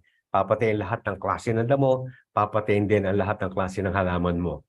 Okay, kung sa palay pinag-usapan natin, kung non-selective ang ating gagamitin, like the glyphosate or glufosinate, no? Patay ang mga damo, patay din yung palay mo. Yan yung non-selective. Wala siyang pinipili. It could be contact, okay, dadapo lang sa dahon, or pwedeng systemic na magta-transport sa buong halaman. So, yan yung isa sa non-selective. Iingatan natin, no? Usually, ang mga non-selective like glyphosate, glufosinate, sa mga non-crop areas yan o non-crop lands. Tabing highway, o kaya gusto mong magpatay ng damo bago ka mag-land preparation, magtanim, yan, pwede yung mga non-selective para lahat ng damo nandun, knockdown yan. Next, please. Selective. Ito yun naman kabaligtaran to ng non-selective. Ito naman selective, okay, it could be also contact or systemic. Pag gumamit tayo ng selective herbicide, no, patay ang damo, buhay po yung ating mga crop. For example, yung rice. Nag-spray ka ng herbicide, hindi nasasaktan yung rice seedlings mo, healthy pa rin siya, pero yung mga damo ultimately namamatay. Good example ng selective herbicide ay cyhalofop, bisprevac, and pyribenzoxime, and metamifop. Now, there are two kinds of selective herbicide. Yung selectivity niya, ang isang good selectivity kasi patay ang damo, buhay yung crops mo. Ang isa pang selectivity ng herbicide, okay, maaaring grasses lang ang papatayin niya, hindi broadleaf and seeds. So selective lang siya sa grasses. Yung broadleaf and seeds na damo, hindi niya papatayin. May mga herbicide naman tayo na broadleaf and sedge killer, pero hindi pumapatay ng grasses. So mga selective herbicides na. Now, yung grasses, broadleaf and sedge, papatayin mo, lahat yan, non-selective herbicide ang tawag natin doon. Kasi pinapatay nila lahat, pero iingatan mo yung rice crop mo sa non-selective. It's harmful also to rice. Na selective, yun yung uri ng dalawang selective herbicides natin. Residual herbicide. Usually, ang mga residual herbicide, nakikita natin yan sa mga pre-emergent herbicides, no? When you say residual, tumatagal yung effectiveness niya. Okay, tumatagal yung effectiveness niya na sa kontrolin yung mga damo. Like for example, nag-apply ka ng pre-emergent herbicide, usually sa mga ordinary or regular pre-emergent herbicides, ang control niya mga hanggang 30, 25, 30 hanggang 35. Pero kung mataas ang potential ng residual herbicide mo, matagal ang bisa niya na nasa lupa, like indaciflam and plazasulfuron, 3, 4, 5, 6 months, wala pa rin damong sisibol dahil matagal yung kanilang residual value. Pero ang problema natin, no, sa masyado, may problema rin. Ang benefits, matagal yung weed control using them as pre-emergent because of residual herbicide. Ang downside nito, yung possibility ng residue yung food residue doon sa grain ng rice. Kasi kung masyadong matagal din ang bisa niya nasa ilalim, baka yung kanyang residue pumunta naman sa grain at harvest. Yun yung nakakatakot naman sa matataas ang malalakas ang residual efficacy ng herbicide. Next, please. Okay. Now, ito yung how. Ito yung how. Recommended herbicide application in rice specifically. Ito yung how. Ganito ang gagawin natin. Tayo mga farmers, tayo mga nagtatanim, ganito dapat ang logic na gagawin nyo. Bigyan natin ng science. May step 1 tayo. Hindi yung basta bili ka ng herbicide, spray ka lang dito, spray ka doon. Kailangan iniisip natin. Ano yung weakest link ng damo? Kung saan siya mahina, doon natin siya i-sprayan. Kasi doon siya mahina para mapatay natin siya agad. Ang tawag dyan sa step 1, yung critical period of competition in the growth stages of rice, for example. The critical period of competition, meaning dual purpose to, no? Yung critical period of competition, mahina din yung crop mo sa competition sa damo. At the same time, okay, bata naman yung mga damo, kahit mahina yung palay natin sa critical period na siya makipag-compete sa mga damo, pero ang kagandahan, bata pa rin yung mga damo na nandoon sa critical period. And early growth stage is susceptible or weak to weed competition, like yung sa palay. Pero mahina din dyan, susceptible din sa herbicide ang damo dyan. Ang formula natin, yung first 30% of the life cycle of a given crop. Makikita niyo sa susunod na slides. So, ang step 2, pagka meron, alam na natin yung critical period of competition, mapaplano natin ngayon ano yung IWM or Integrated Weed Management approaches ang pwede nating magamit. Next slide, please. Okay. Now, this is one good example how and where. So rice annual crop, 4 months, approximately 120 days. What is 30% of 120 days? So 36 days. Ganito yung logic dito. Ganito ang gagawin natin, no? Mga farmers, ganito sana yung line of thinking natin. Ito yung aking isinasuggest. Hindi na sinasuggest, talagang gawin nyo kasi ito yung dapat natin gawin. Okay. Yung CPC, Critical Period of Competition, okay, from 0 to tillering stage, yung stage niya, so 0 to 36. Yan yung critical period of competition na kung saan yung rice seedlings ay mahina sa competition. Kaya critical period of competition. At the same time, yung mga weeds na nandyan sa critical period of competition, they are younger weeds wherein they are very susceptible to any IWM approaches. Specifically, kung herbicide ang gagamitin natin. So, to justify, no, yung CPC, yung critical period, 0 to 36, kasi based on sa ating formula na 30% of the life cycle, which is 36, no? So, pinag-uusapan natin ni 120 days. So, after that, yung 40, 50, 55 reproductive maturity, kaya nang idepensahan ng palay. Kaya nang makipag-compete ng palay sa mga damo. Kung meron mang remaining damo na sisibol, okay, pwede ka na lang mag-selective weeding dyan para hindi mag-seed set after harvest. So, ibig ko lang sabihin, no, may pagkakataon, hindi all throughout mag-weed control kayo. After 36 days, yung palay is competitive enough yung kanyang kalagayan to compete with weeds. Pero yung 0 to 36, hindi niya kaya nung palay. At early stage, mahina ang growth stage ng crop, particularly rice. Pero at early stage, malakas ng lumago yung mga damo, no? So habang mahinang dahan-dahan lumalaki yung palay, pero ang damo mabilis na lumalaki yan. Kaya yung ating CPC na 36 days, okay, diyan yung ilalagay kasi hindi kailangan ng palay na may katabi siyang damo. Hindi niya kakayanin. So, papayat siya, liliit ang tillers. Alam niyo ba, sa with competition alone, no, at early stage, sa pag hindi natin nagawa agad yung weed control, may mga 5 to 10% yield reduction agad yan. Sa CPC pa lang yan, ha? Sa critical period of competition pa lang yan. So, sa CPC o critical period, dyan natin ilalagay, sensitive sa competition ng palay, at younger yung damo na nandyan, and they are susceptible to herbicides kung herbicide ang gagamitin natin.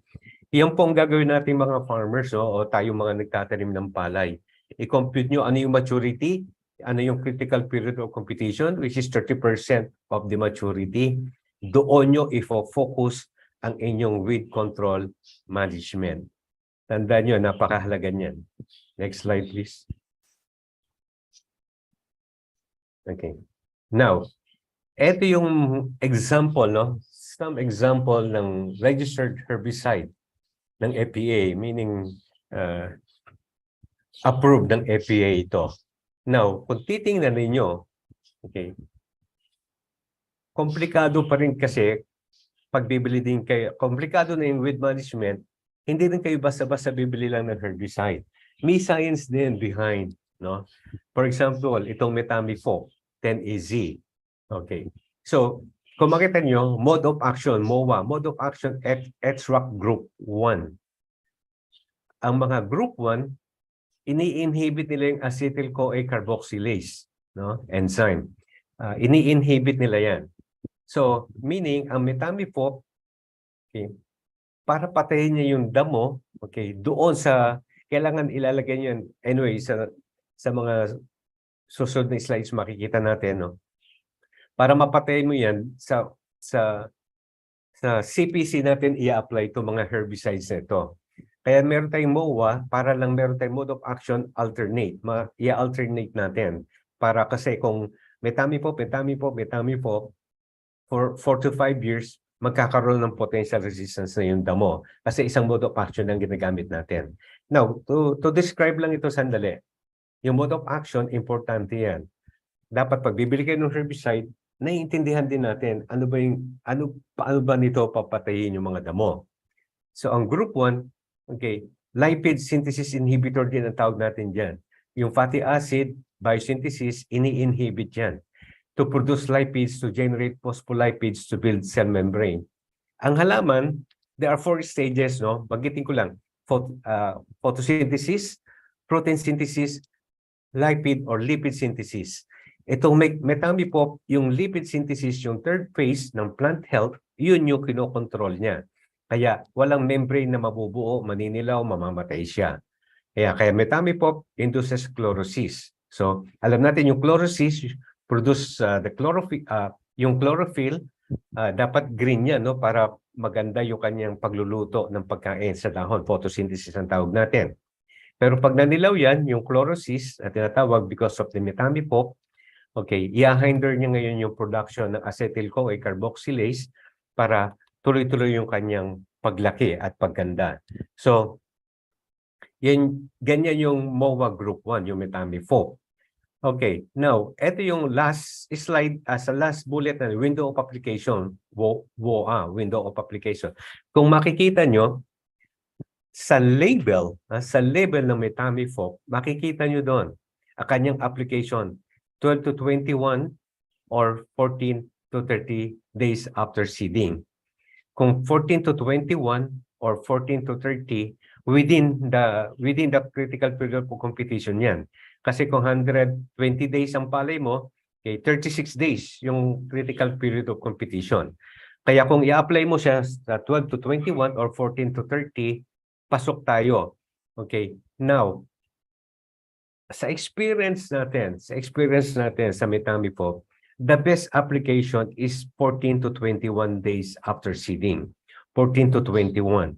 Kasi sabi ko nga sa inyo, the younger the weeds are, the better because they are more susceptible to herbicides. Now, wag nating pipilitin, no? Kasi minsan from the industry, sorry, no, pero may narinig tayo na, oh, para lang lumaki ang benta, sasabihin na, oh, hanggang 30 days po, 30 to 35, kaya pa rin mag-spray, patay pa rin yung damo. Alam nyo, pagka lumampas kayo sa critical period of competition, okay, nag-apply kayo beyond the critical period of competition, tsambahan lang, no? Bawa, nag-spray ka ng 35 or 40 days from seeding, lampas na yun sa CPC, tsambahan na lang ang pagpatay ng herbicide dyan. No? Kung maganda yung wellness ng damo at medyo saturated pa rin yung bukid mo, maganda yung moisture content, no, sa damo, medyo kaya-kaya. No? Medyo kaya-kaya pang patay niyan. Pero tandaan ninyo, habang tumatanda ang damo, okay, lalong tumitibay yan sa herbicide. Kaya tandaan lang natin, huwag kayo lumampas doon sa critical period of competition at nakalagay naman sa label, no, yung window of application. Halimbawa, nakalagay 14 to 21, sabihin, huwag below 14, huwag above 21. No, yung 14 to 21, doon kayo mag-i-spray at dyan sensitive yung damo, susceptible siya sa herbicide, madali siyang mapatay, at matutulungan natin ang palay na within the critical period, mawawala yung kanyang mga competitors. Next slide, please.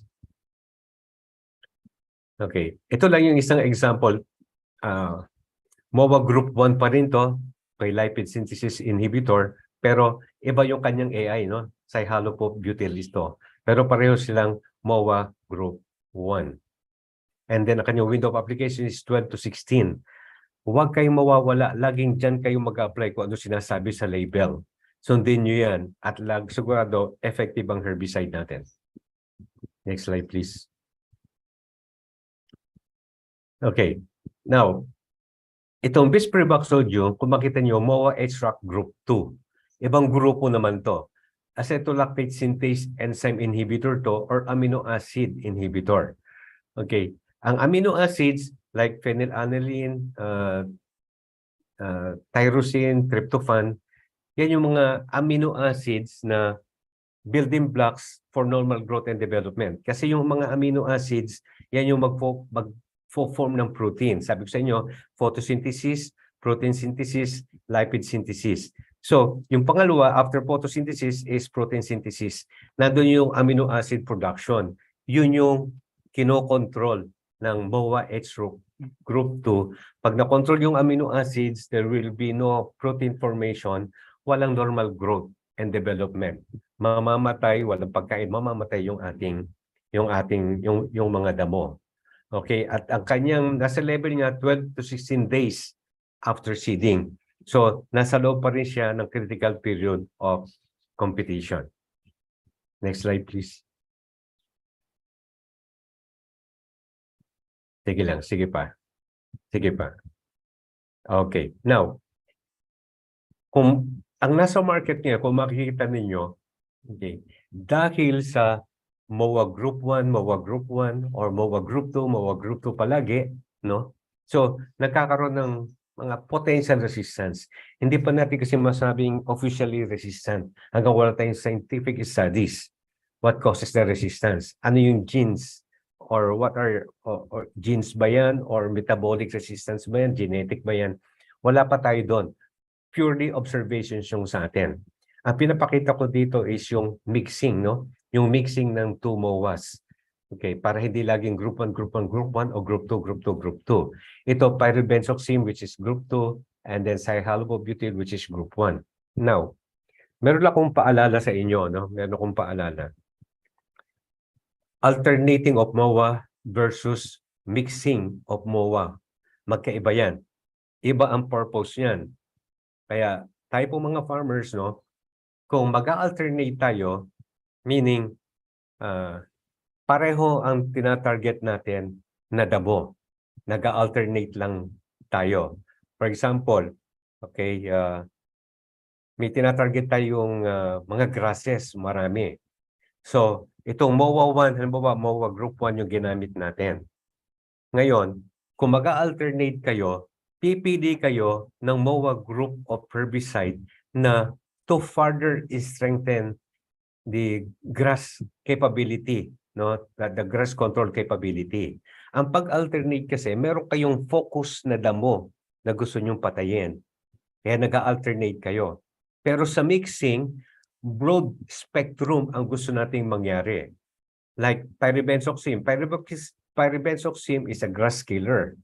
Broadleaf and sedge. Pero ang pyribenzoxime, napakagaling niya sa broadleaves, magaling siya sa sedge. Magaling din siya sa grasses, but not all. Kaya nag-mix siya ng cyhalopobutyl kasi ang cyhalopobutyl is exclusively a grass killer. So therefore, pag kinumbay mo yung pyribenzoxime na group 2, cyhalopop na group 1, na broad, no? Yung cross-spectrum control niya, mas dumami. Yun po yung right mixing. So iba ang purpose ng alternation, iba ang purpose ng mixing. Tandaan niyo po yan. Next, please. Again, on a practical note, irrespective of type of herbicide you're using, ito po ang tatandaan natin, no? Check, understand, and follow the direction of use sa label. Pag sinabing ganito ang windows of application, dito nyo lang siya i-apply, huwag kayong lalampas doon. At pag sinabing kailangan may tubig, saturated or wet ang soil sa pag-apply, dapat gagawin nyo yun. Pag kailangan sabi 2 to 3 days after the herbicide application, magpapasok ng tubig, gagawin nyo yan. Because those procedures, dumaan yan sa research. Kaya alam ng researcher na yun yung mga environmental conditions that will maximize the efficacy of the herbicide.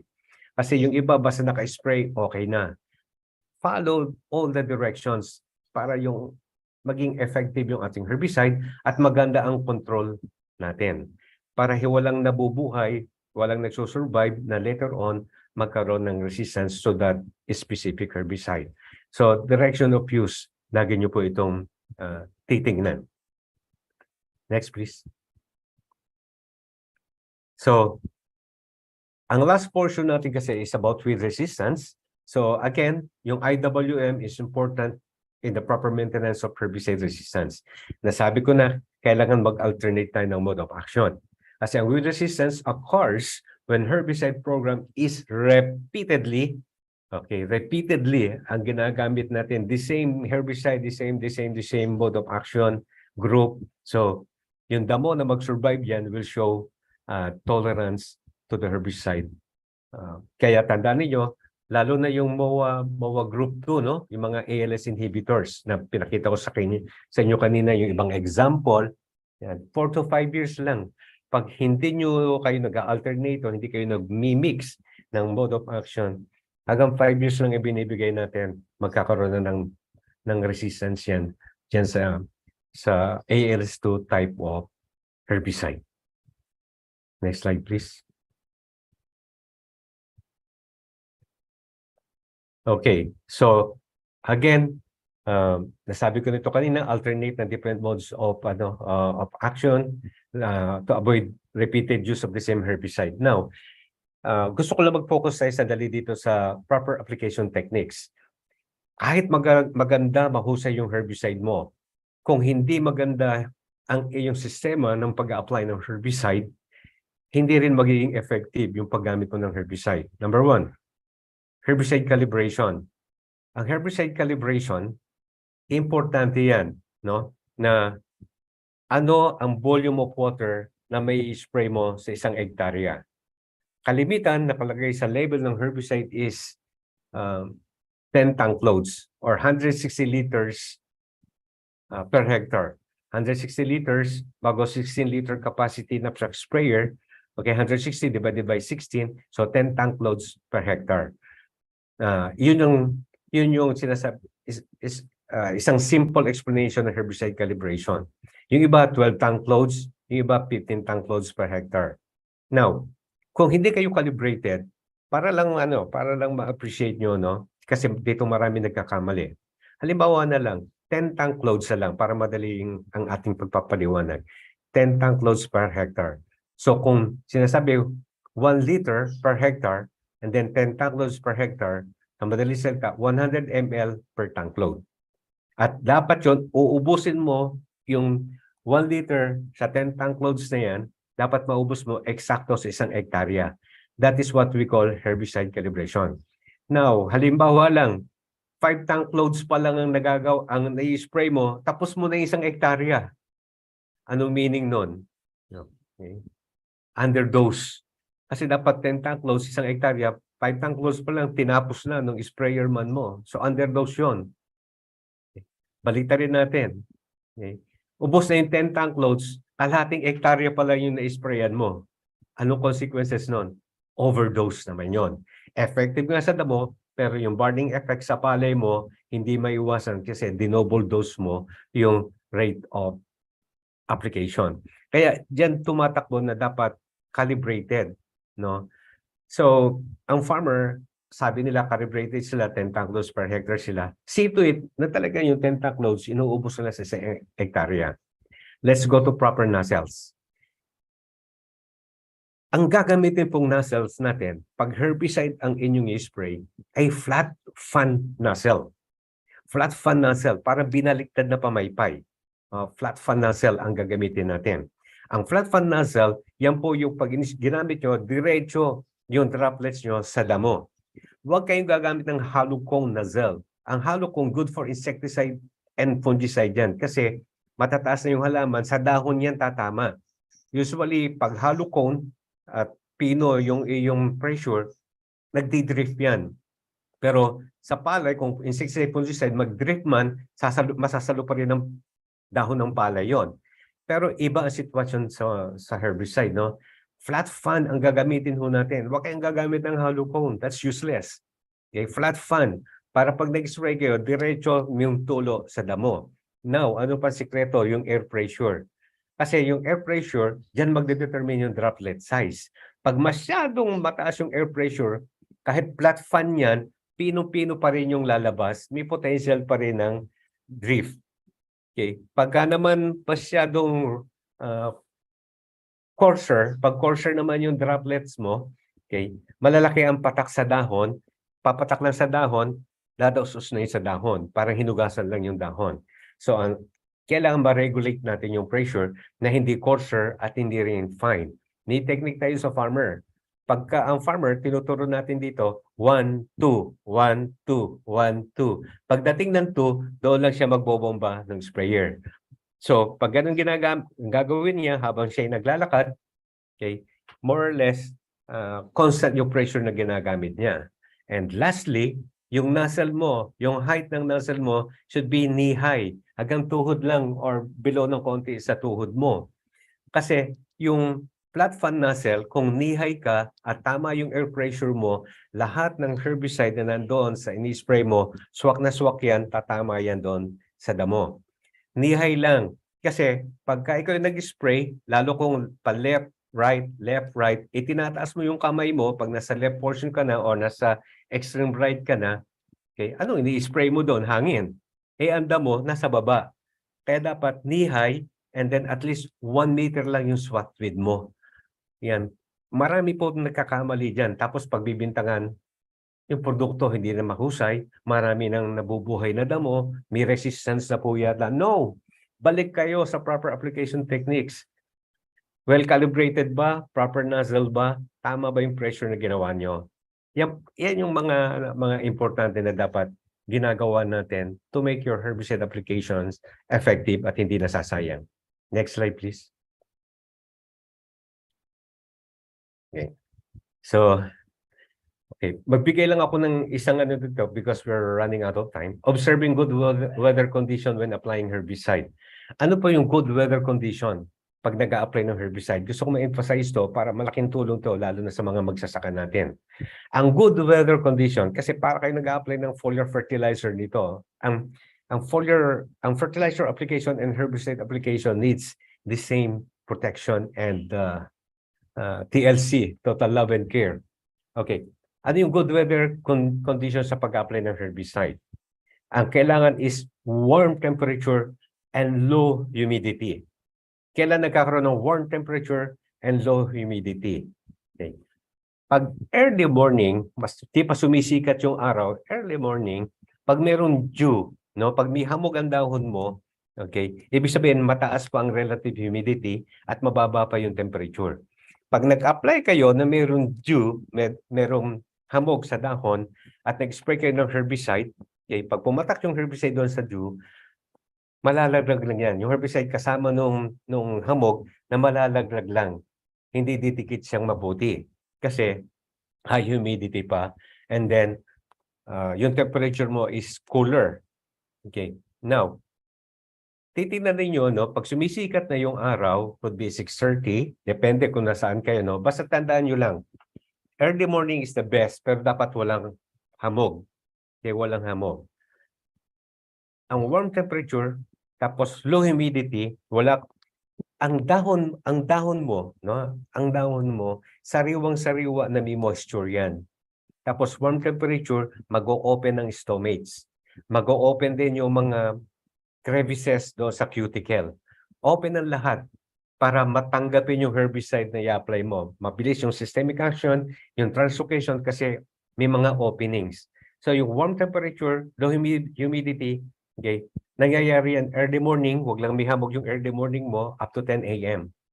And then ulitin mo ng 3 p.m. onwards. Wag kayo mag-spray ng 11 a.m. to 2 p.m. Okay, that is high temperature na, hot temperature, and then very low humidity. Stress ang halaman, hindi siya relax. So close ang mga stomates, close yung mga openings, walang dadaanan kahit anong gawin mong pag-i-spray. Tatama lang sa dahon, dadausos lang yan. Walang penetration, walang translocation. At tandaan nyo, never apply under stress condition, drought condition, or hot weather stresses yung palay natin.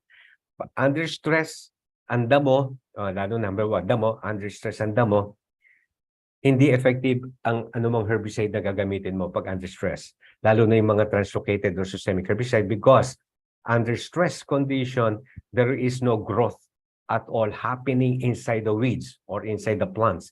No meristematic growing tissues. No growth at all. Stop lahat yon kasi under stress siya. You need water kasi to initiate all the meristematic cells growing, no? Kaya pag under stress, wag kayo mag-spray ng herbicide. Antayin yung umulan. Pag umulan, kinabukasan kayo mag-spray, yan. Maganda yung water sa loob ng damo.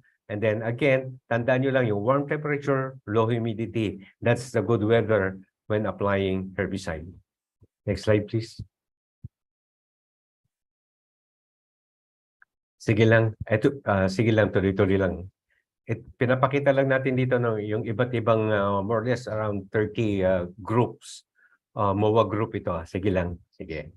Pinapakita lang natin na maraming pagpipilian ng mga farmers na anong grupo ng herbicide ang pwede nyo gamitin, but then depende sa crop mo, depende rin sa damo na nandyan.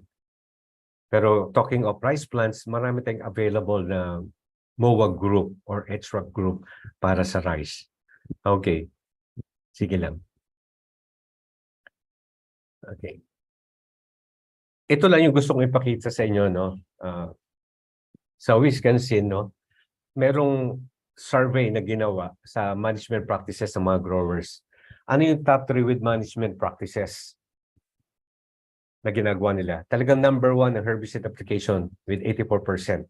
Gumagawa sila ng crop rotation para ma-rotate yung mode of action, yung MOA, ma-rotate yung damo, okay, 55%. May mechanical cultivation, 35%. Pero tingnan nyo, 84% talagang herbicide application ang ginagamit to control weeds. Next slide, please. Top 3 herbicide selection criteria. Okay, siyempre, efficacy. Tumatalab ba yan? Effective ba yan?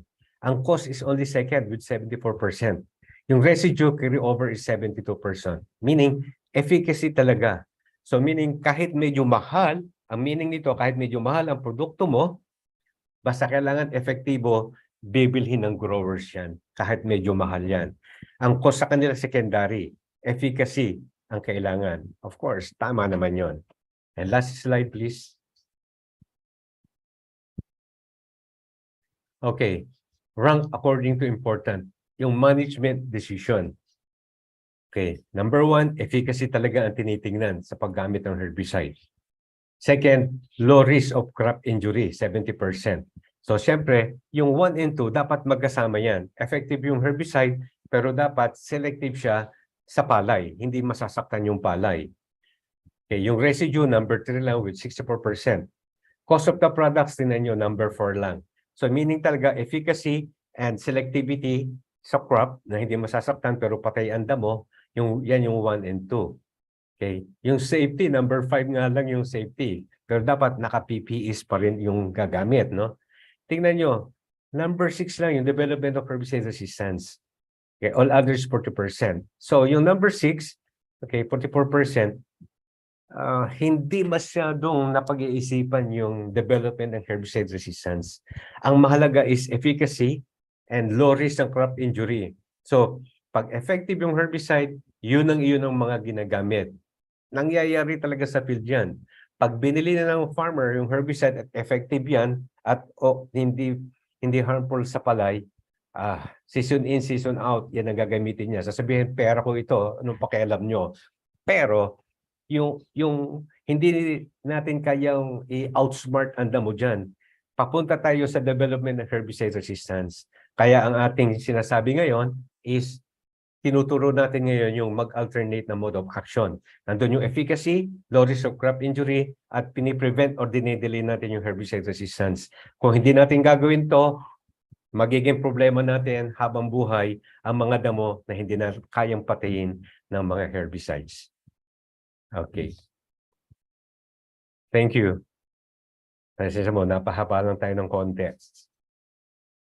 Okay, thank you very much, Dr. Magsino, for that very insightful presentation. We will now proceed with the open forum. To assist us, we have here Ms. Maureen Ceres de Rojas.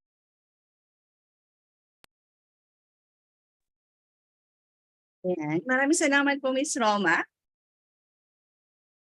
And maraming salamat po sa ating mga expert na sina Dr. Javier, Dr. Bayot, Dr. Magsino, and Dr. Magali for your insightful and informative presentations. I'm sure marami po kaming natutunan sa inyo ngayong araw. Now, we will move on to our Q&A session where you can ask your questions to our experts. And as I've mentioned earlier, you can type your questions sa ating Zoom Q&A tab and comment sections on our Facebook page and YouTube channel kung saan tayo ay streaming live. So please keep your questions relevant and respectful, and we will try to answer as many questions as possible within the time limit. No? So to start off, ang unang question na ibabato ko ay para kay Dr. Javier. Yan. Sir Pio, ang tanong po, anonymous from Zoom. Ano daw po ang local or Tagalog name ng black bug? Ano nang, basta't nakilala natin silang black bug yun na pwedeng kung talagang Tagalog, itim na bug. Tama naman po kayo, sir. Kasi nga mas madaling matandaan yung black bug sa mga farmers din. Salamat, sir. Pero ang mahalaga dito, yung black bug, mas malaking problema siya tuwing tagulan.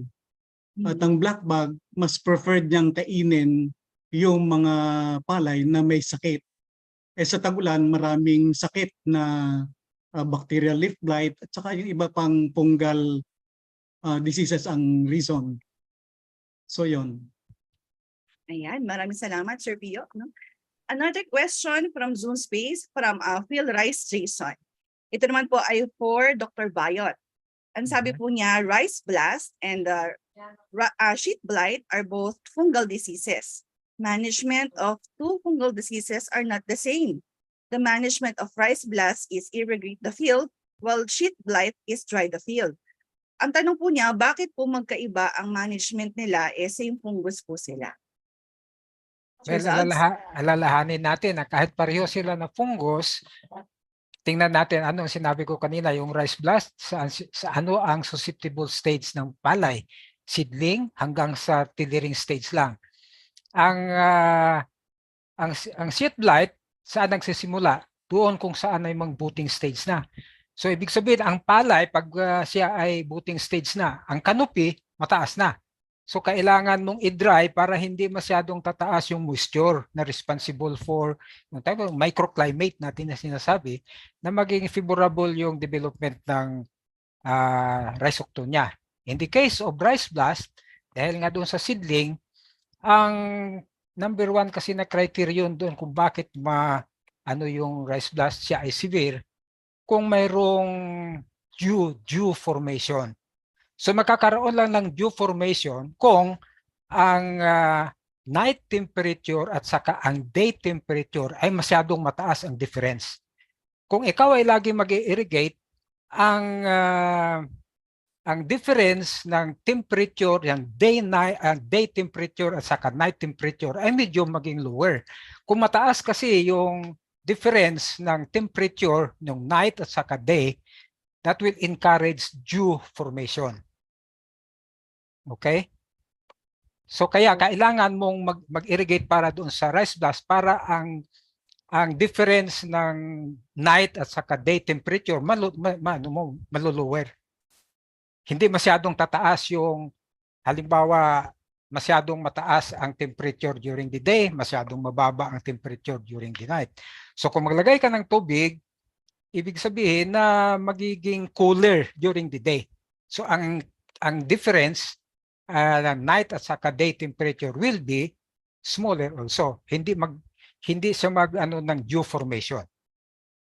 Okay, sir. So kaya Maraming naman sa sheet blight, dahil nga later siya magkakaroon ng nagsisimula siya sa budding stage na mataas na yung canopy. So siyempre, pag tinanggalan mo ng tubig, hindi masyadong marami ang moisture na matatrap ng canopy. So ibig sabihin na lesser ang humidity sa ilalim ng palay na hindi masyadong magiging vulnerable or hindi masyadong yung development ng fungus. Maraming salamat. So ibig sabihin, kailangan nating tandaan din, hindi lang yung pagkakakilanlan ng ating peste, kundi yung behavior niya sa mga stage ng palay. That's why magkaiba po yung management practices nila. Maraming salamat po, Sir Sal.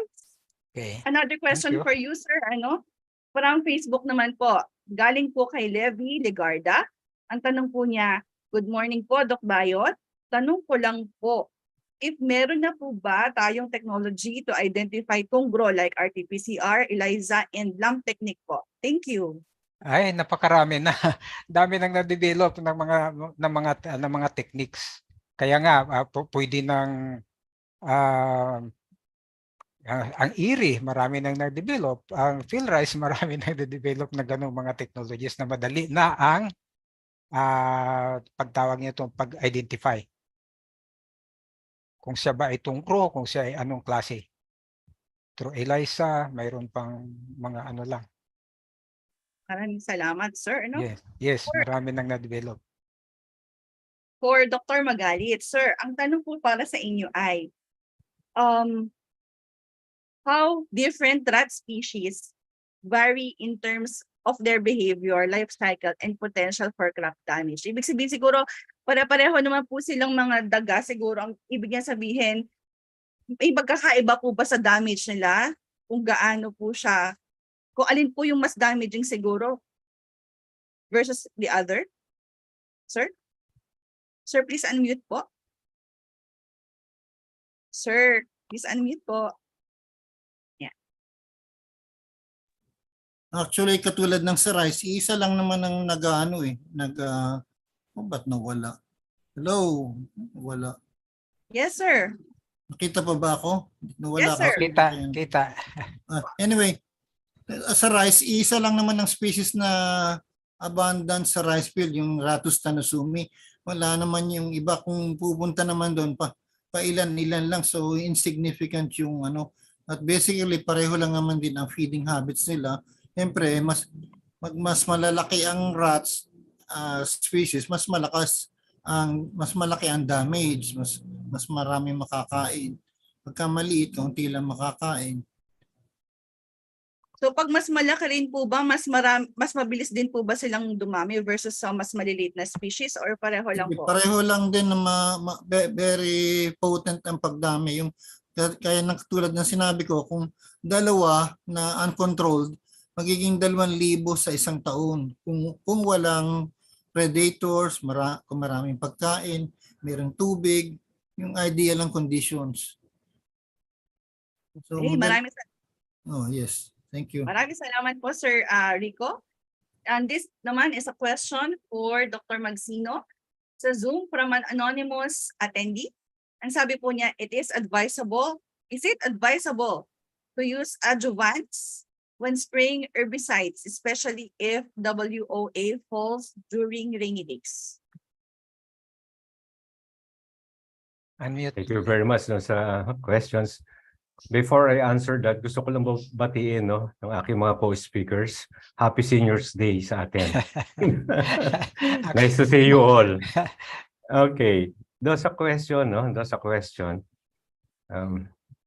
For me, mas gusto ko sana ang formulation naka-premix na talaga yung adjuvant.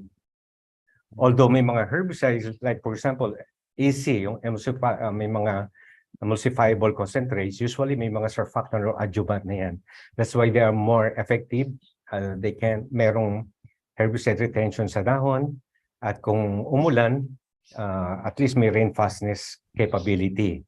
Now, so sa madalit salita, kung ako ang tatanungin personally, mas gusto ko may adjuvant.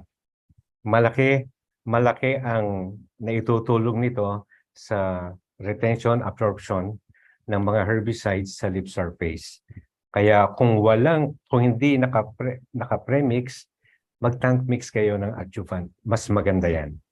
Thank you. Thank you, sir. Another question. Ang sabi po, ano daw po ang common na ginagamit ng farmers sa herbicide spraying? Flat fan po ba or hollow cone?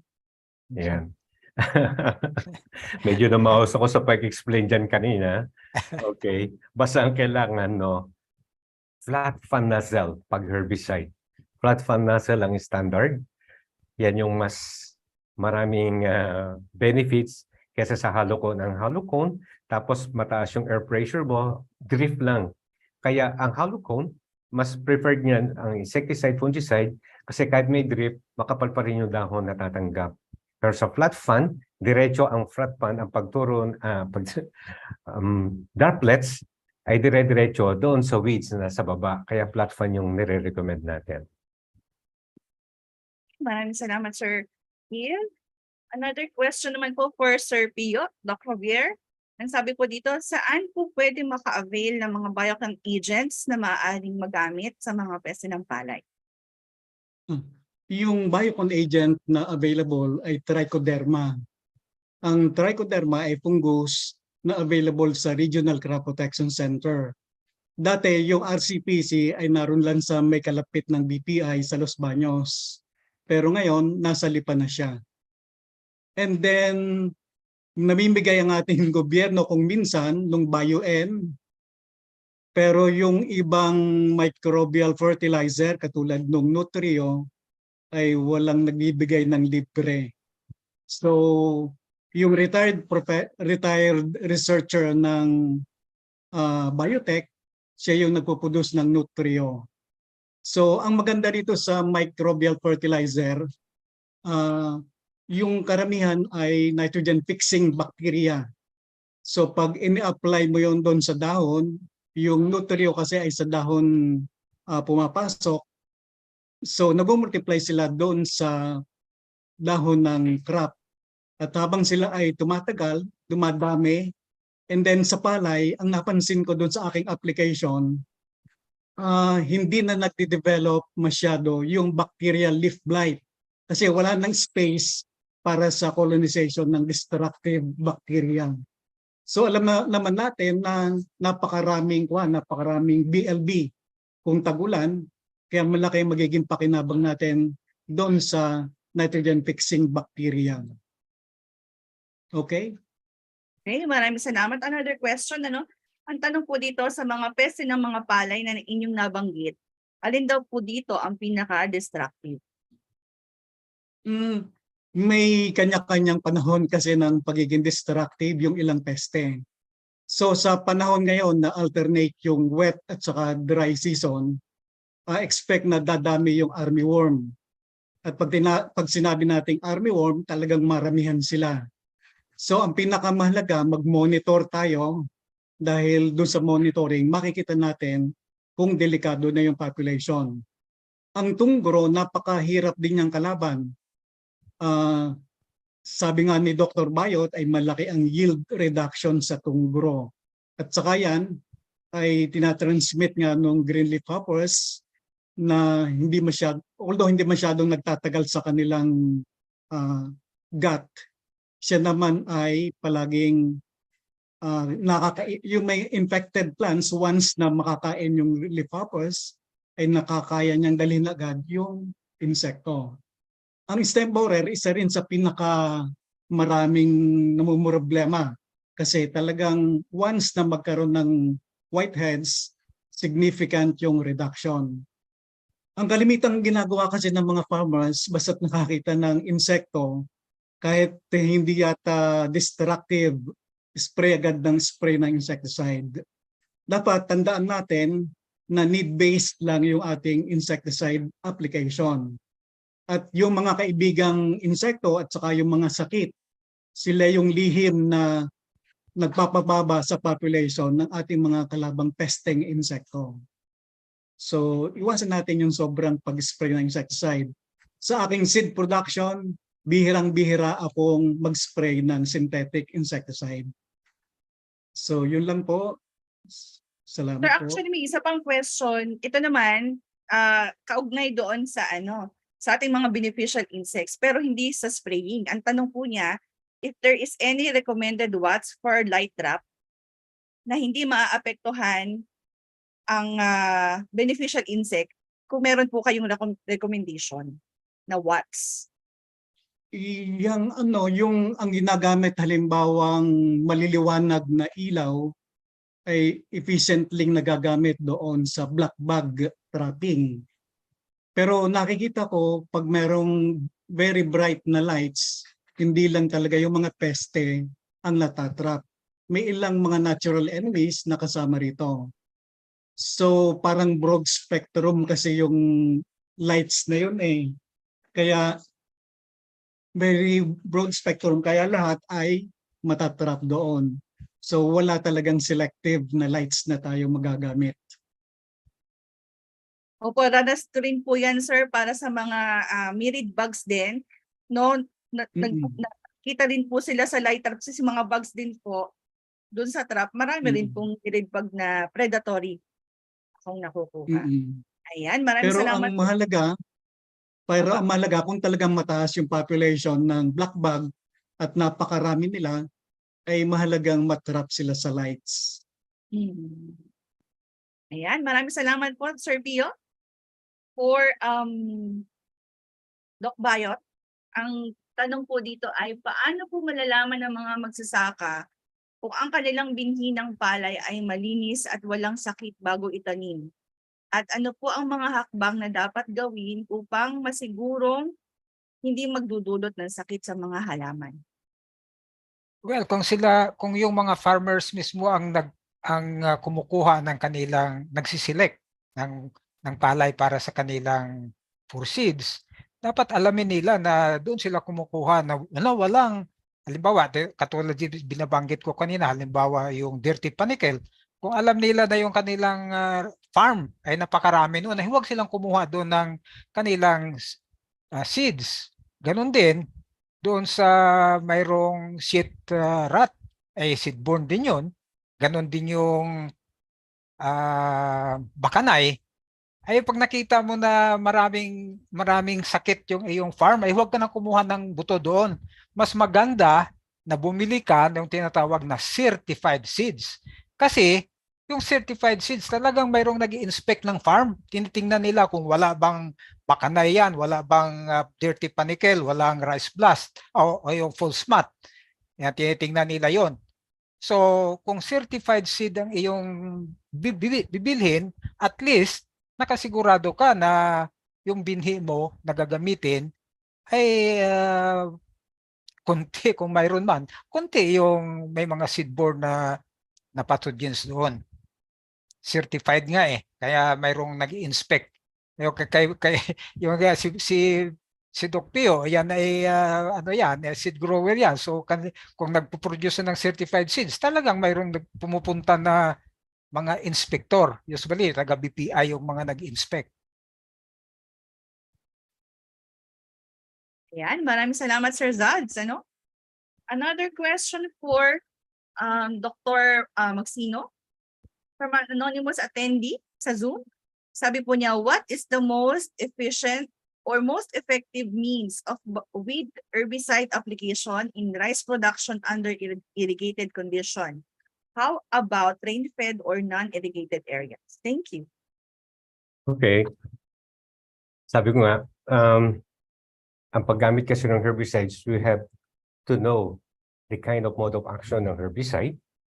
Yan ba ay yung bang characteristic ng herbicide na yan, pwede ba siya sa dry seeded? Pwede ba siya sa upland? Or of course, usually nasa lowland tayo eh. Yung lowland, marami tayong available herbicides yan.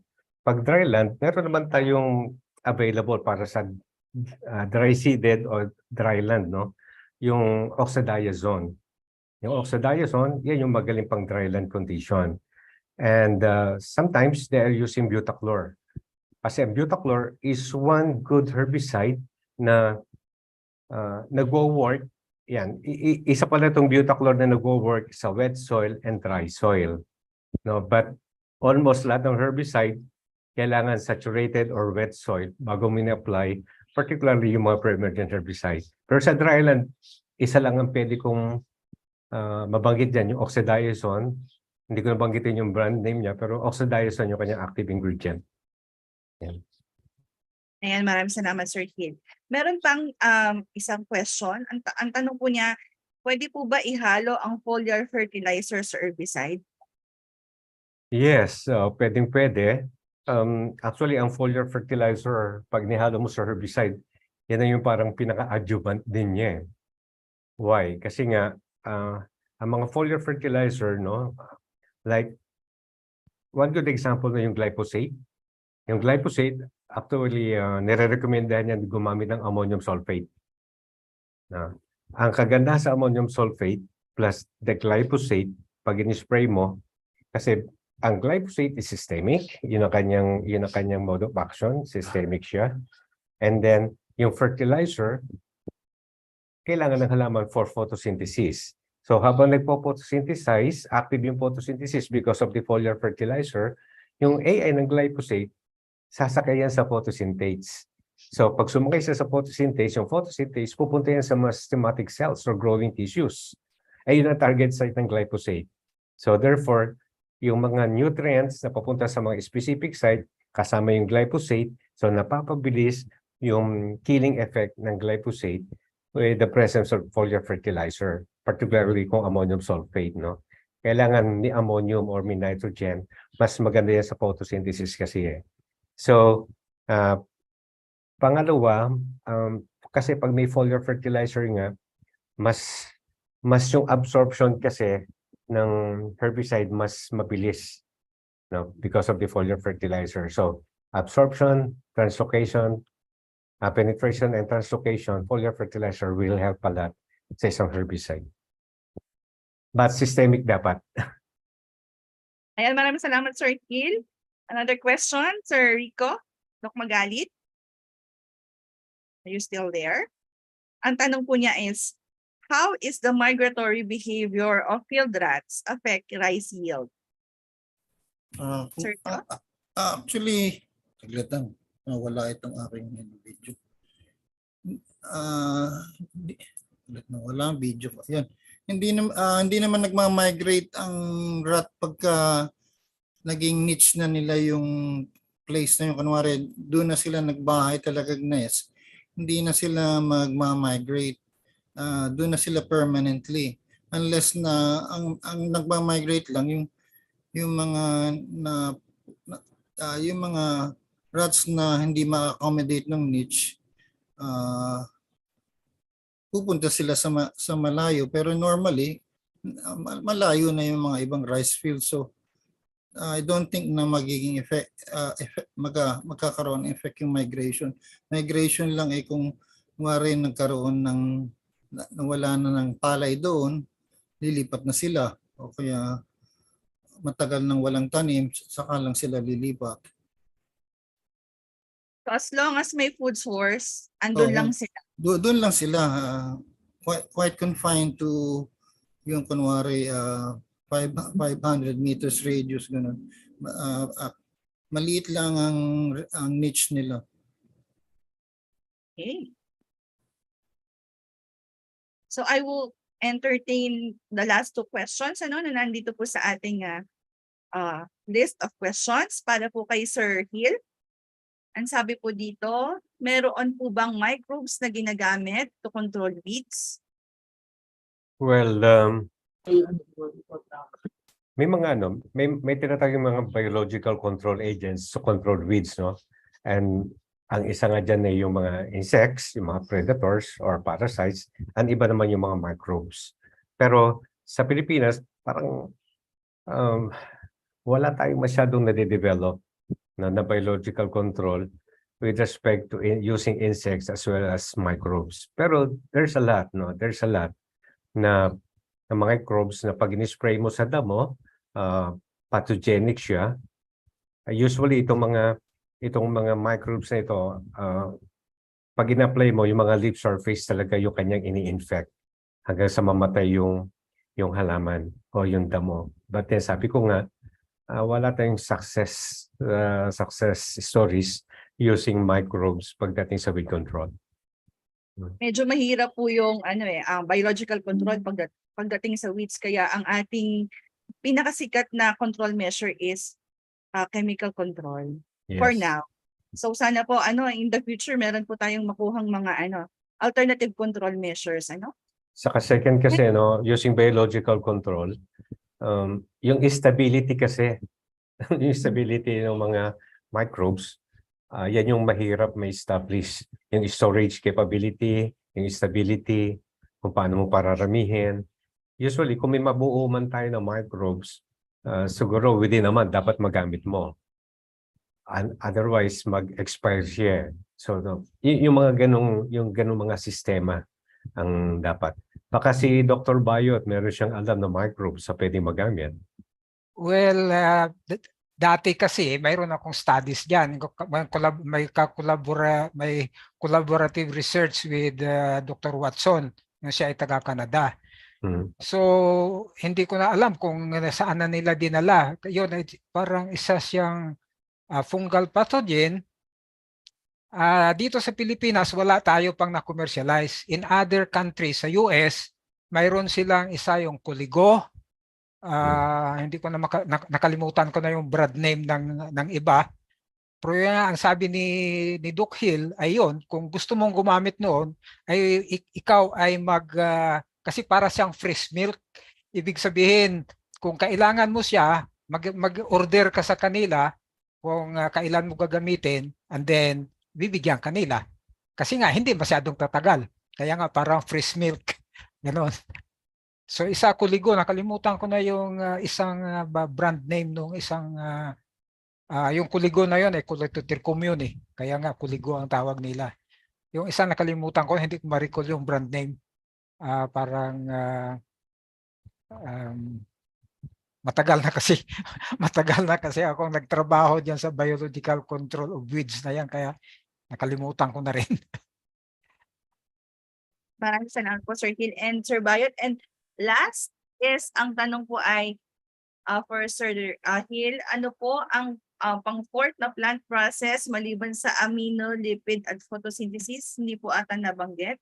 From FOSESI sa Zoom space po galing. Paano nga uli? Ang tanong po ay ano po yung pang-fourth na plant process maliban sa amino, Okay. lipid and photosynthesis? Hindi po ata nabanggit. Okay.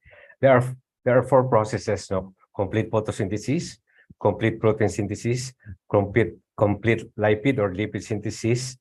Ay yung on top of the plant health is yung resistance to pests and diseases. Yan yung pinaka-outmost. Kasi pag healthy yung halaman, healthy yung soil, when we say healthy yung soil, hindi lang physically, hindi lang chemically, but biologically. Kaya yung sinasabi ni Dr. Pio ng mga micro or biofertilizers that is really needed, no? May biostimulant, meron kang microbial inoculant, together with the good plant nutrition, presence of water, good chlorophyll. So yan, pupunta ka hanggang doon sa 4th level na yon. Kasi yung induced resistance and systemic acquired resistance, that will not happen if absent yung mga microbials sa soil. Yun yung magandang explanation ko dyan. Maraming salamat po, Sir Phil. In the interest of time, I'm sorry po dun sa mga ibang questions na hindi po natin na-entertain, but I would like to thank you all for your insightful questions and comments. And I hope you enjoyed this session and learned something new. I would like to thank our experts for sharing their expertise and knowledge with us. So let's give them a round of applause. Welcome, welcome. So kaya nga po, in the interest of time, this concludes our Q&A session. I will now hand over the Zoom space back to our host, Ms. Roma. Ms. Roma? Thank you very much, Ms. Mal, for facilitating the open forum, and thank you sa lahat po na ating mga resource speakers sa pagbabahagi ng inyong pong kaalaman. Ganun din po sa ating pong mga participants for their active participation. We will now award the certificate of appreciation to our speakers. Let me read the citation.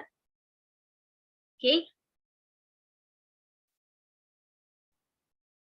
National Crop Protection Center, College of Agriculture and Food Science, University of the Philippines, Los Baños, awards this certificate of appreciation to Dr. Pio A. Javier for serving as resource person on the topic Management of Rice Insect Pests during the NCPC webinar series on the management of pests in rice held on 19 July 2023 via Zoom.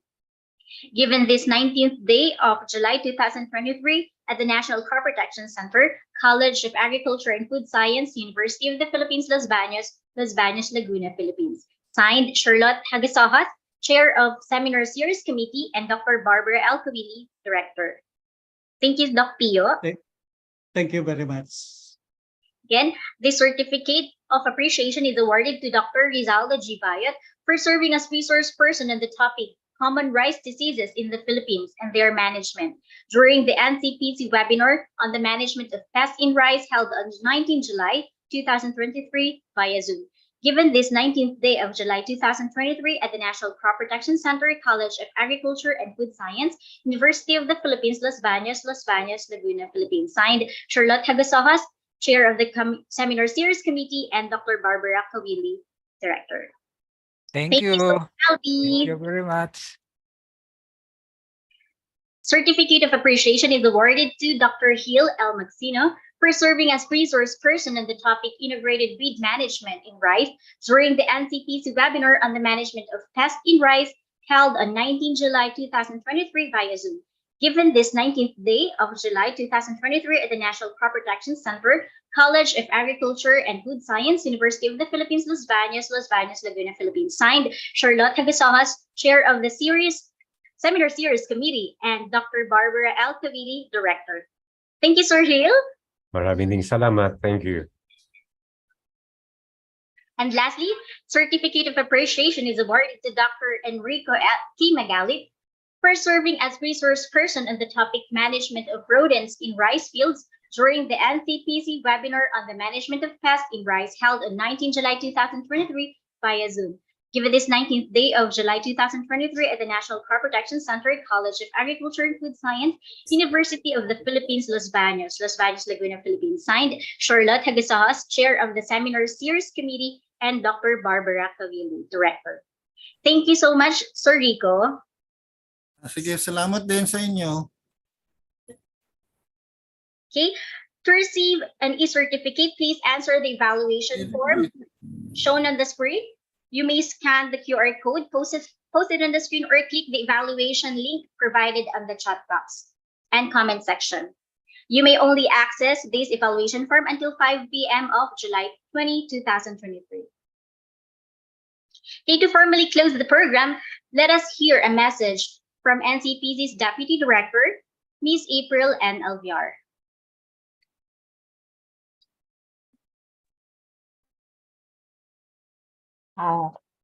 Thank you, Miss Roma. Naririnig na po. Yes, Hello po. Hi, Dr. April. Sure. Hi, Sir Bill. Thank you po. So, our resource speakers, Dr. Pio A. Javier, Dr. Rizaldo Bayot, Dr. Gil L. Magsino, Dr. Enrico K. Magalit, to our director, Dr. Barbara L. Tolili, to the seminar series committee members and all participants of today's webinar. Isang magandang tanghali po sa inyong lahat. Inabot na po tayo ng tanghali dahil sa masyado pong fruitful ang ating discussion. Ano po?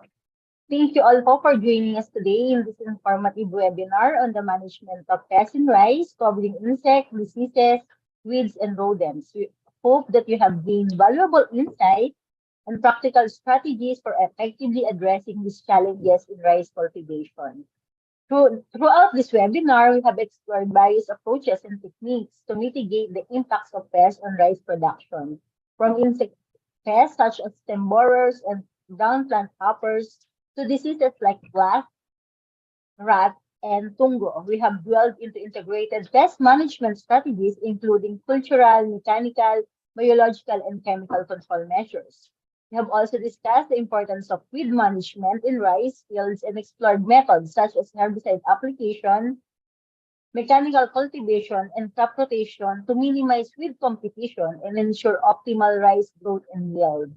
Furthermore, we cannot overlook the significance of addressing rodent pests, which can cause significant damage to rice crops. We have examined preventive measures such as field sanitation, trapping, and the use of rodenticides to effectively manage rodent population. It is our sincere hope that the knowledge shared in this webinar will empower you to make informed decisions and implement appropriate pest management practices in your rice farming operation. By employing these strategies, we can enhance crop health, crop productivity, and ultimately contribute to global food security. I would like to express my sincerest gratitude to our speakers, the NCPC alumni, Dr. Magsino, Dr. Magalit, Dr. Bayot, and Dr. Javier for the invaluable contribution. Their expertise and research on rice pest management have truly enriched this webinar. Their presentation have provided us with comprehensive understanding of the challenges at hand and equipped us with effective strategies to tackle them. I would also extend my heartfelt thanks to the seminar committee for their efforts in organizing this event. Lastly, I want to thank all the participants for their active participation, and I wish you great success in your efforts to manage pests in rice cultivation. Together, let us strive for sustainable and prosperous rice farming. Again, good afternoon and maraming salamat po sa inyong lahat. Ms. Roma? Thank you very much, Deputy Director April Alviar. Marami pong salamat. Again, thank you very much to all the speakers, all the participants, panelists, and the webinar series committee headed by Ms. Charlotte Hagasohas. See you on the next episode of NCPC Webinar Series 2023, and stay updated with NCPC's events by subscribing to NCPC's YouTube channel and following us on Facebook. You may watch the replay of this webinar and other past webinars via NCPC's YouTube channel, which is posted on the screen. You may also visit our website to access our publications and IEC materials and to get more information about NCPC services. These answer programs, thank you very much and have a great day ahead. Shalom.